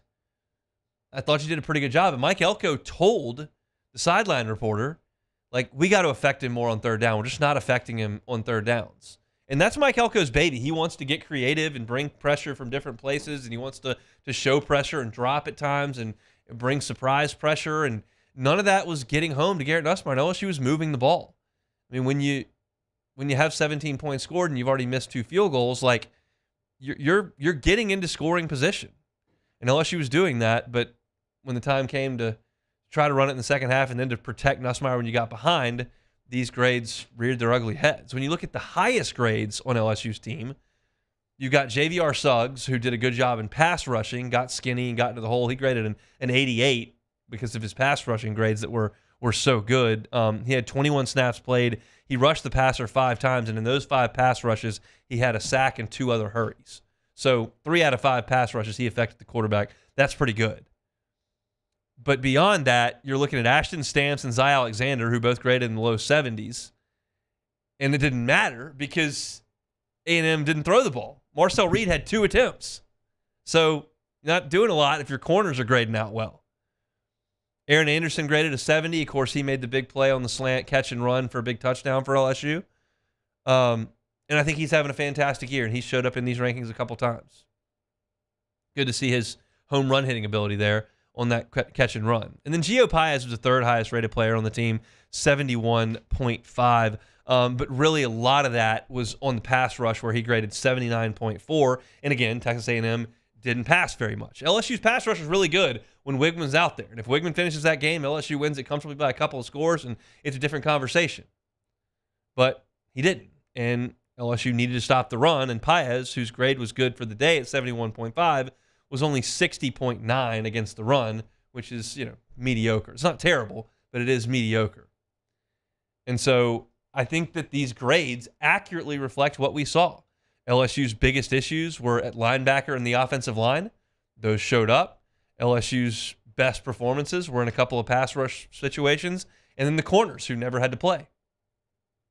So if you want to see all these grades and kind of my explanation of how they shook out, you can head over to LouisianaSports.net. It's titled PFF Grades Reflect a Poor Showing for LSU at Texas A&M. Or you can follow me on Twitter at HuntPalmer88, and everything that I write up for LouisianaSports.net will be sent your way via Twitter eventually. So that's a look at Pro Football Focus's grades for LSU at Texas A&M. Bad stuff for the Tigers back on Saturday. Let's talk some National College Football and a little Washington Commanders. Jaden Daniels' Hail Mary with Denton Day from SiriusXM's College Football Overtime. That is coming up next. The Hunt Palmer Show. GenesisofBatonRouge.com. GenesisofBatonRouge.com. If you don't love the car buying experience, try Genesis of Baton Rouge. It's a different experience. You're going to stop by their dealership, first-class facility. They're going to make you comfortable. They're going to make you feel like a guest, not a customer. It's going to be a pressure-free, hassle-free sales experience with one of their brand ambassadors who are happy to walk you through the entire line, get you into a test drive. And if one of the things you don't like about the car buying experience is the in-dealership experience, you don't have to have that, even though it's great at Genesis of Baton Rouge. You can start your process at GenesisOfBatonRouge.com. You can do a test drive remotely, have one of their brand ambassadors drive a vehicle to you and help you with that test drive. And if you want, you can do e-contracts, digital delivery, and you never set foot on the dealership once. It's so easy. It's the experience of driving a Genesis of Baton Rouge. With that new Genesis, you're going to get a 10-year, 100,000-mile warranty. It's as good as you're going to find in the industry. You're going to get 3 years of complimentary valet maintenance, all part of driving a Genesis at Genesis of Baton Rouge. Their airline at Pico near Women's Hospital. It's Genesis of Baton Rouge. Check them out online, GenesisofBatonRouge.com. Gulf Coast Office Products is a nationally recognized Savin office equipment dealer based right here in Louisiana. Over 100 employees strong, Gulf Coast has the boots on the ground to support all vertical markets, from education, engineering, legal, and finance. With the latest in office technology, from desktop to production segment units, Gulf Coast and Savin have the perfect fit for you. Call 225-756-2644. That's 756-2644 for Gulf Coast Office Products.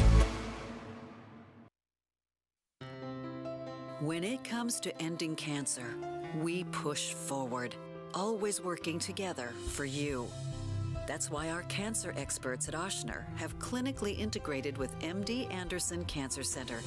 This means advanced cancer care, including access to life-saving clinical trials and integrating care to treat the whole you. Introducing Ochsner MD Anderson Cancer Center. Long live you. There it is, the extra mile, on the border of expected and extraordinary for those willing to go further, like vans customized for work or play, with safety and tech to keep you connected, supported by a 5-star sales, service, and finance team, and backed by the 1-star you know. So go the extra mile. It's never crowded, because so few have what it takes to go there. Mercedes-Benz Vans.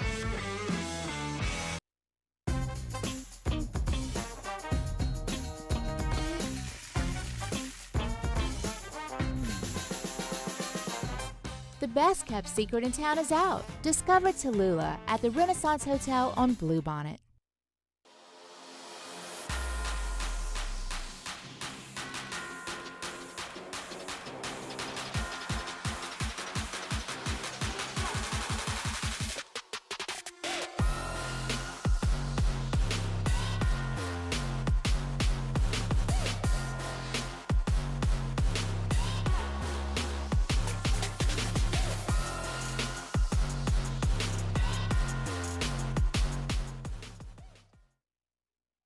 Jerry and Benny Payne began Central Plumbing Company out of their driveway in Tanglewood Subdivision. 50 years later and 4 generations down the road, we continue to serve Baton Rouge and the surrounding areas for all of their plumbing needs. Residential, commercial, industrial, or hospitality, Central Plumbing is here 24/7, 365. We want to thank our customers, family, and friends for 50 years of success. And looking forward to 50 more. Gulf Coast Bank and Trust is giving our customers the power to bank anywhere, anytime during this challenging event. You're listening to The Hunt Palmer Show, brought to you by Gulf Coast Office Products.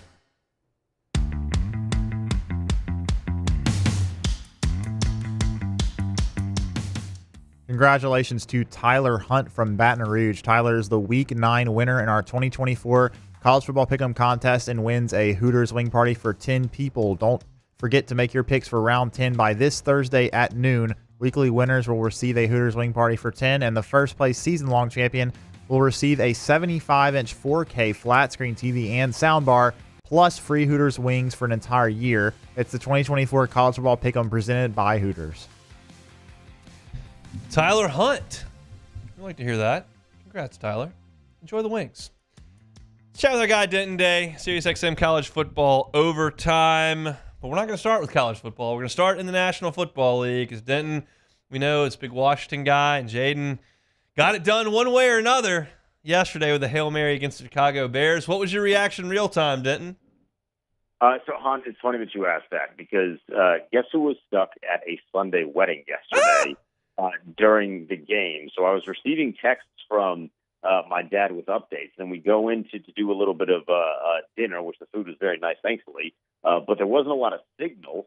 So I'm getting bad texts like, oh, we're only at R35 with 6 seconds left. And I'm like, oh, God, this is not good. And then I get a notification that the team won. So I had to dip out of dinner. I called my dad, and I was like, I need a breakdown immediately.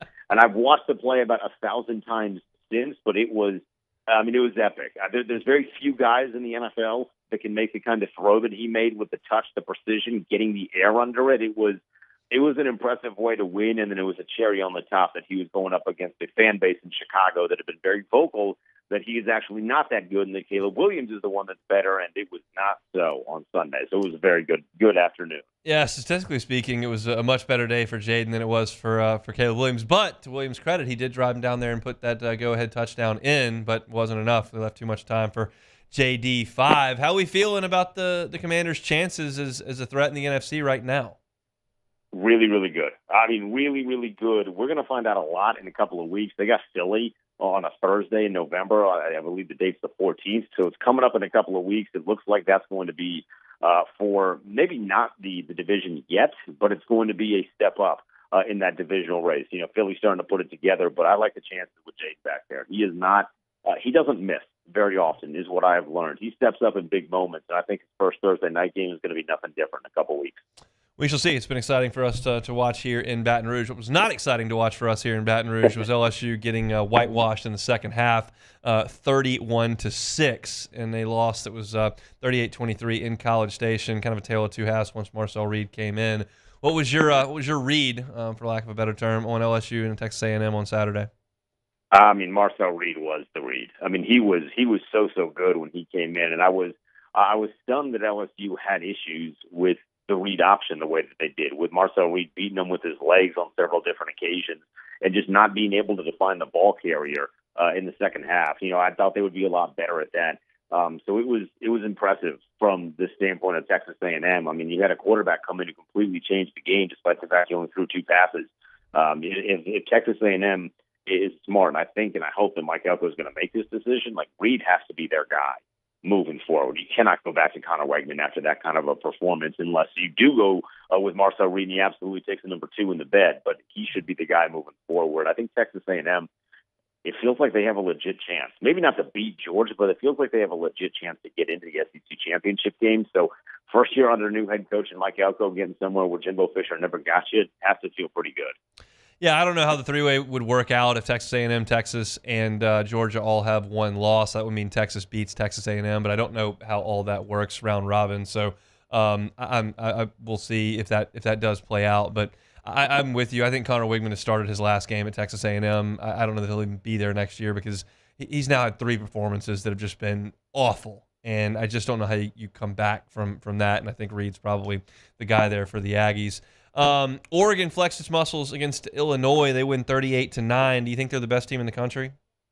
Yeah, right now I do. And I think it kind of put an end to what was a fun side story in the Big Ten of like, ooh, what is this Illinois team? We have so many expectations for so many other teams, but yet this Illinois team is just beat Michigan and they only have 1 loss. And ooh, could they do something really silly at the end of the college football season and maybe get it? No. The answer was no. They played a team that is very much in the weight class of a national championship contender, and they were very much not. It was like a freshman going up against a varsity athlete. It wasn't. They were not on the same level. So it was a fun story, but Oregon is absolutely as good as advertised, and they're showing it now on a regular basis. They had that little stretch in the beginning of the season, bumps in the road. It felt like they were trying to figure themselves out a little bit. Now they know who they are, and they're a pretty damn good football team. Indiana rolls. They had game day in town, and they took care of their business in that game against Washington, 31-17. Really, you look at their schedule and kind of at Ohio State, looks like the only real hiccup, but I'm not used to saying that with Indiana. Do you trust them to take care of the other 3 games outside of that one in Columbus? I do. There's something about Kurt Signetti where he is just a winner. Like it's the most cliche thing, but he wins everywhere that he goes. And it's not just that they're beating some of the teams. Like, if you look at their schedule now, Hunt, the teams that they played, it's not the most impressive juggernaut of lineups, but more so than not, they're shellacking these teams. Like, it wasn't even really all that close to the second half with Washington, and they're doing this with their backup quarterback. Yeah. So if you put their starting quarterback in there, that victory is likely more than the 14 points that it ended up being. So, you're only in charge of playing who's on your schedule. But if you're beating the teams the way that they're beating teams, I mean, that win against Nebraska 2 weeks ago, like, this is a good football team. Do they match up with Ohio State? We'll see when they actually get on the field with them. But at least right now, this does feel like a team that could get into the college football playoff and wouldn't get absolutely dusted if they got there. Well, let's just keep it with the Big Ten because you feel like Oregon's gonna make it in, and you're telling me that you think Indiana is probably at worst a 1-loss team. Then you've still got Ohio State and undefeated Penn State as well. Are those 4 going to get in, do you think? It does feel like as we sit here right now that it will be a four-bid league, which is crazy to think. I think at the beginning of the year I would have said the SEC is a four-bid league, and maybe they still are.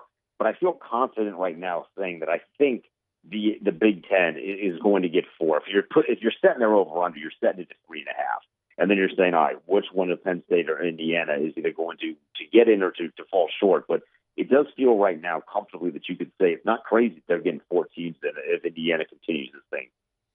Into the ACC, I realize it's a rivalry game, but it didn't have a lot of juice this year because Miami's a lot better. But I want to stick with Miami. They didn't have a hiccup there. They're now 8-0, and you look at what they've got remaining on their schedule. It's Duke, it's at Georgia Tech, it's Wake Forest, it's at Syracuse.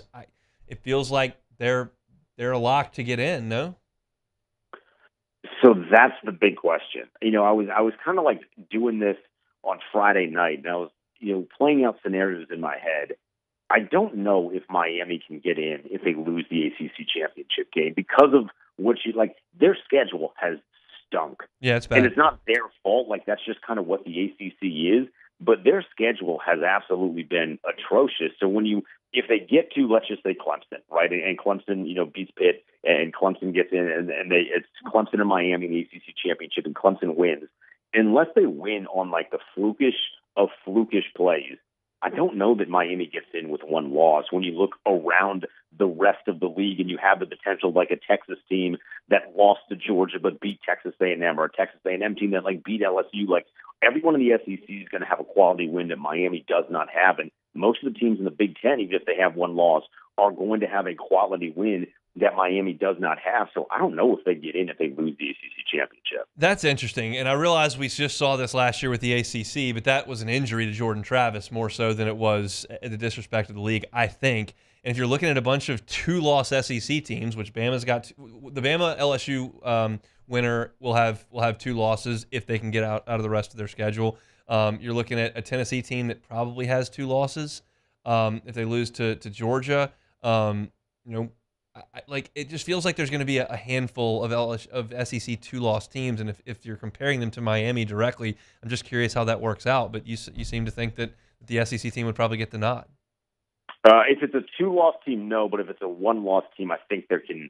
Well, I guess it really depends. If it's Texas, I feel like if you're a 2-loss team and you have at least 2 big-time wins, yeah. I think you might be able to get in over a 1-loss Miami team. Is it great? No, but look, the ACC is bad, and the SEC isn't. That really just is what it comes down to. Will people be upset about it? Certainly. But, who would you rather see? If it's Texas or if it's Georgia, God forbid, or a 1-loss Miami team because they played one good team, and that's the team they ended up losing to. I find it very difficult to say that I think Miami would be better than that. Yeah, it's fascinating. I think this is all healthy. I think this is great that we can have this discussion because it's just not one that we needed to have with a 2-team and a 4-team playoff. But now that there's just more people that are interested at this point. So I'm curious your thoughts on Ohio State headed to Happy Valley this Saturday. How do you think that one shakes out? I thought Ohio State escaped this weekend. Yeah. That was the biggest surprise of the weekend, is that they didn't absolutely blow the doors off of Nebraska. And in fact, if Raiola was just a touch more accurate on free throws, Nebraska not only wins that game, I think they win it by double digits. He had the opportunities, and he just, he's a young quarterback. He just wasn't able to capitalize on them. But I get the feeling that there's going to be a massive bounce back, and that Penn State might be on the receiving end of a little bit of a taking behind of the woodshed. There's just so much talent offensively. And I look at Penn State, and Drew Aller, we don't even know if he's going to play. I'm expecting him to play, but we don't know that for sure. Yeah. They just don't have the talent. They don't have an elite wide receiver. Warren is great as a tight end, but you got to have a number 1 wide receiver if you want to hang with an Ohio State. And I don't think Penn State has that. So I think Ohio State is going to this is going to be their biggest flexing of the muscles so far this year. I'm fascinated by this game. We're certainly going to talk about it as the week progresses. But South Carolina annihilated Oklahoma 2 weeks ago. They're coming off of a bye, and Texas A&M goes to Columbia off the most emotional win early of the Mike Elko era. Is there any chance that South Carolina can upend Texas A&M in Columbia on Saturday? Yeah, that feels like a trap game, doesn't it? That feels like a trap game. Some questions at quarterback. Do they go with Marcel Reed? You're coming off of this massive win. Your program is riding the highest that it's been probably since Johnny Manziel was there. this feels like the prototypical trap game. But if they can get through it, then you feel like they're sitting pretty good the rest of the way, knowing that they just got that Texas game at the end of the schedule. And then you got Pittsburgh and SMU. We just talked about the ACC a lot, and you feel like it's a Miami-Clemson discussion.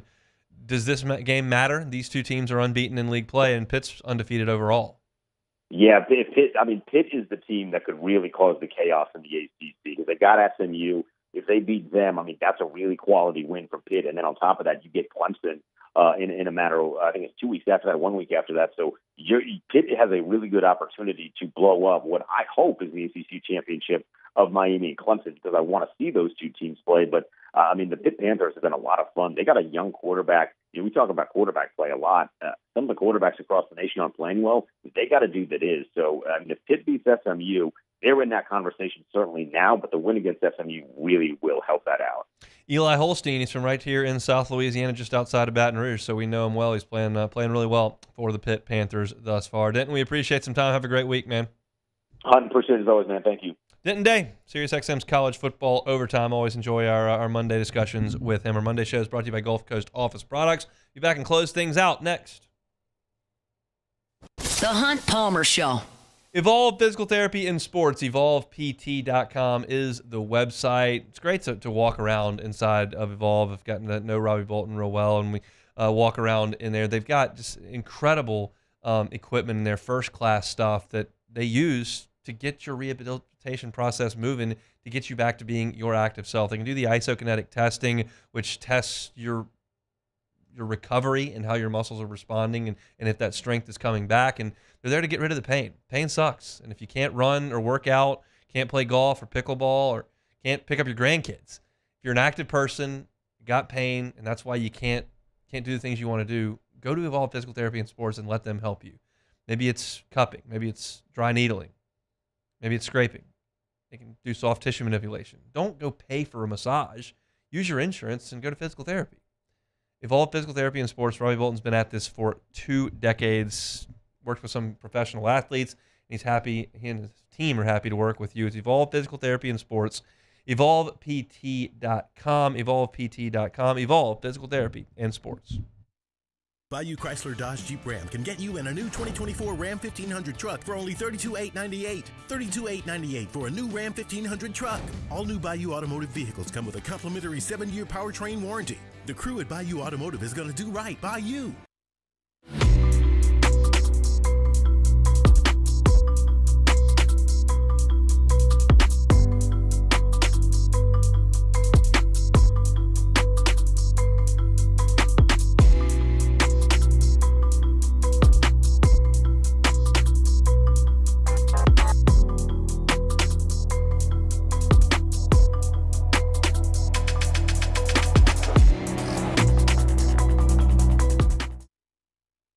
At Luba Workers' Comp, our journey began over 30 years ago with a simple belief: our clients come first. At Luba, our business has always been focused on people, not policies. Through every success and challenge, we've continued to grow because we've stayed true to our values, committed to providing you with genuine dependability. Because your well-being is more than a priority.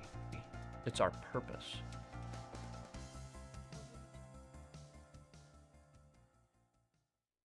Gulf Coast Office Products is a nationally recognized Savin office equipment dealer based right here in Louisiana. Over 100 employees strong, Gulf Coast has the boots on the ground to support all vertical markets, from education, engineering, legal, and finance. With the latest in office technology, from desktop to production segment units, Gulf Coast and Savin have the perfect fit for you. Call 225-756-2644.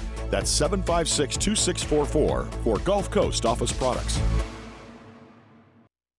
Dylan Cruz here to tell you about Six Rings Baseball and Softball Camp. If you live on the North Shore and play ball, go to Six Rings Camps with former LSU assistant coach Dan Canaveri. His knowledge is second to none, and your child will improve and have fun doing it. Camps were held at Coquille Park and Six Rings Academy in Covington with 4 sessions over the summer. Full day and morning only sessions are available from ages 7 to 13. Go to sixringsbaseball.com or call 985-206-9096.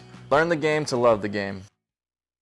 Electricity is all around us, and our families depend on it. Every day is sparked by the power of a cold drink, or a warm meal, a movie night, and a comforting light at the end of a dark hallway. From sunrise to sunset, playtime to bedtime, our team is ready to take care of your electrical needs. Even in the case of an after-hours emergency, the light in your life shines brighter with Mr. Electric.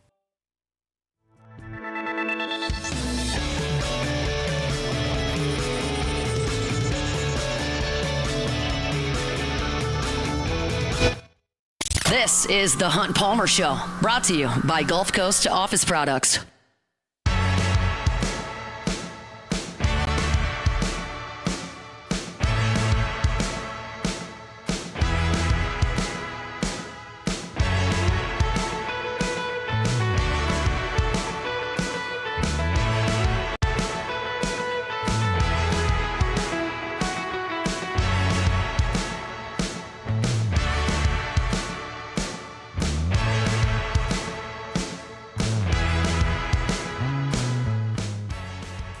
All right, closing it down here on a Monday edition of the Hunt Palmer Show. We're brought to you by Gulf Coast Office Products. Visit them online, gcopnet.com. They're not one of the big box stores, but they've got the capabilities. They've got over $1 million worth of inventory on site here in Baton Rouge and throughout the state. They can service your needs, printing, copying, scanning. They've also not a mom and pop shop, but they've got great customer service. Trey Buell is fantastic to work with. We work with them right here, I guarantee. They handle all of our printing, copying, scanning. If you don't have a great relationship with your rep, don't know what you may need from that perspective, Gulf Coast Office Products is happy to help you. Check them out online, gcopnet.com. Gulf Coast Office Products. Bring your Monday shows each and every week. All right, Beck, guess there's only one thing left to do. That's play, take it, or leave it. Alrighty, first one here. Golfer Tom Kim he was in the news a little bit for the President's Cup. Well, he's in the news again for damaging a locker door after he lost in a playoff to fellow countryman Ben An in the DP World Tour's Genesis Championship. He said he was sorry, didn't intend to damage the door, but he was frustrated. Take it or leave it. I mean, you can't break a locker. That's just not necessary. I realize that I run as cool as most people, than more people. I don't run super hot and go nuts like that. But let's not damage property. Well, in the locker room. It's not even just that. It's also like, how many times have we heard about guys doing this and they hurt themselves? Like he could have easily like broken a finger or like sprained his wrist and he'll be out for 3 or 4 weeks, maybe a month, and he can't make any money. Like, just don't do that. It's so stupid. Don't hurt your don't. I'm assuming he probably won a ton of money yesterday. Yeah, he's definitely still won a lot of money, even though he lost in the playoff. He still made probably. I mean, I'm glad it matters to him, and he wants to win. That's all well and good. Just but you don't need to do that. No, you don't. All right, next one here: the emotional hedge. Take it or leave it. I mean, I'll take it. I know what you're referencing here. I was disgusting. I was weak. I was pitiful. I was gross. We did our pregame show from a casino, and I went to the window before the pregame show started and took the $100 that I had brought to play blackjack and put it on A&M because I just couldn't stand it. I had to put them on the money line. I was happy to light that $100 on fire. It meant LSU was going to go there and win, but I was going to collect the 83-33 if LSU lost, and I did have to go to the window after the post-game show and sadly take in $83. It was a gross, weak, pitiful move by me, but it had to be done because I was going to have to get something out of it. Yep, that's I saw it. You sent the picture of it to me. I was in my full pregame show gear. I got the LSU hat, my LSU Radio Network shirt, and the woman that was taking my ticket was an LSU fan too. She had her LSU stuff on in the sports book, and I said Texas A&M on the money line. She was like, "Are you serious?" I was like, "It's an emotional hedge. I got to do it." So I'm not proud of it. It didn't work, by the way, Hunt. No, it didn't. But I got the $83. I didn't want the $83. I mean, you did. I guess there's maybe not really any sauce taking that, but you're $83 richer, Hunt. Next one here. Connor Wegman will transfer this offseason. Take it or leave it. I'm going to take it. I think that ship's run its course. I don't know how you could watch him this year and suggest that was going to be the answer for you moving forward, especially in the transfer portal era. You've got a quarterback behind him. It's more dynamic and more athletic. Maybe he doesn't throw it great, but Wegman doesn't throw it great either. And so I think he'll he'll transfer and see if he can catch on at a different place. He was the key. I mean, I talked about it all week last week, and I thought there was a pretty good chance that he would not play well at all. He played horribly, but it didn't last long enough for LSU. Our last one here, the Yankees will tighten the World Series tonight with a win in the Bronx. I think I saw Shohei Ohtani is going to play, I believe, in Game 3 in this. So take it or leave it. They got to win. I mean, they have to. I'll take it. I'll take it. I will. They're at home. I think they'll win. The Dodgers are really good, and there have been two really close games. The Dodgers obviously went with the walk-off slam from Freddie, and then you see the Yankees got it to crunch time on Saturday night, but they weren't able to finish the deal. I think they'll win this one at home. I'm hoping they win this one at home because I don't really want to see a 3-0 World Series at this point. So I've enjoyed the baseball. I didn't get to watch a ton of it on Saturday. It was on the huge screen in front of me, but I was locked in on LSU and A&M, obviously. So we'll see. I think I've got the Yankees tonight. Who you got? Yeah, I got the Yankees as well, man. It's funny, the must-win thing. We always talk about that. They have to win. They have to win this game. I'm not gonna say it's a must-win, but not literally. They have to. Kelly Clarkson's lost a bunch of weight. Yeah, they. I mean, I don't know. Obviously, I don't know when the last time I saw Kelly Clarkson was, but she weighed more than that. Obviously, there's no confirmations among anything, but I do know that a lot of celebrities have been on the Ozempic train. Let's say it happens, and it tends to work out for them. Yeah, well, just don't eat. Good for Kelly. Great stuff. All right, that's it for a Monday edition of the Hunt Palmer Show. Open the show 30 minutes talking about LSU and Texas A&M. In the next 15 minutes talking about the Saints getting smoked by the Chargers. Not a super fun first hour. We also talked about Lane Kiffin's displeasure with the SEC scheduling as Ole Miss will play in the day and LSU gets a night game against Alabama. SEC picks against the spread as well as Denton Day. If you missed any of our show, you can catch it on demand for all your LSU. Hunt on LSU on YouTube for your Saints. Hunt on Saints. Matt's going to drive you home next on After Further Review. We're back tomorrow, same time, same place on the Hunt Palmer Show. The Hunt Palmer Show. Boudreaux's Electrical Services. Neil and Melissa have been running the shop down there at Boudreaux's Electrical for 40 years. They're a certified Generac generator dealer. They're a premier Generac generator dealer. That means they're in the top 3% nationwide. Every single generator that you purchase from Boudreaux's Electrical comes with a 7 to 10 year warranty, depending on which generator you choose. And they'll get you into the right one because we don't all have the same square footage. We're not all looking for the same power when the electricity goes off. Some people want to run the whole house. Some people just want to run the essentials. Either way, they'll get you into the generator that you need, and it'll come with that 7 to 10 year warranty. All their generators are installed by a full-time Boudreaux's Electrical employee. Give them a call. Same number they've had for 40 years down there in Napoleonville, 985-397-1562, or new location here in Gonzales, 225-300-9389. I give you the easy way, though, every single day. BoudreauxElectrical.com. Give my friends at Boudreaux's Electrical a call and give yourself the peace of mind to know the power's not going to go out on you. It's BoudreauxElectrical.com. The only thing scary about the deals at Bayou Ford is if you miss out on them, like $15,000 off F-150. Bayou Ford has $15,000 off Ford F-150. All new Bayou Ford vehicles come with a complimentary 7-year powertrain warranty. The crew at Bayou Ford is going to do right by you. Gulf Coast Office Products is a nationally recognized Savin office equipment dealer based right here in Louisiana. Over 100 employees strong, Gulf Coast has the boots on the ground to support all vertical markets, from education, engineering,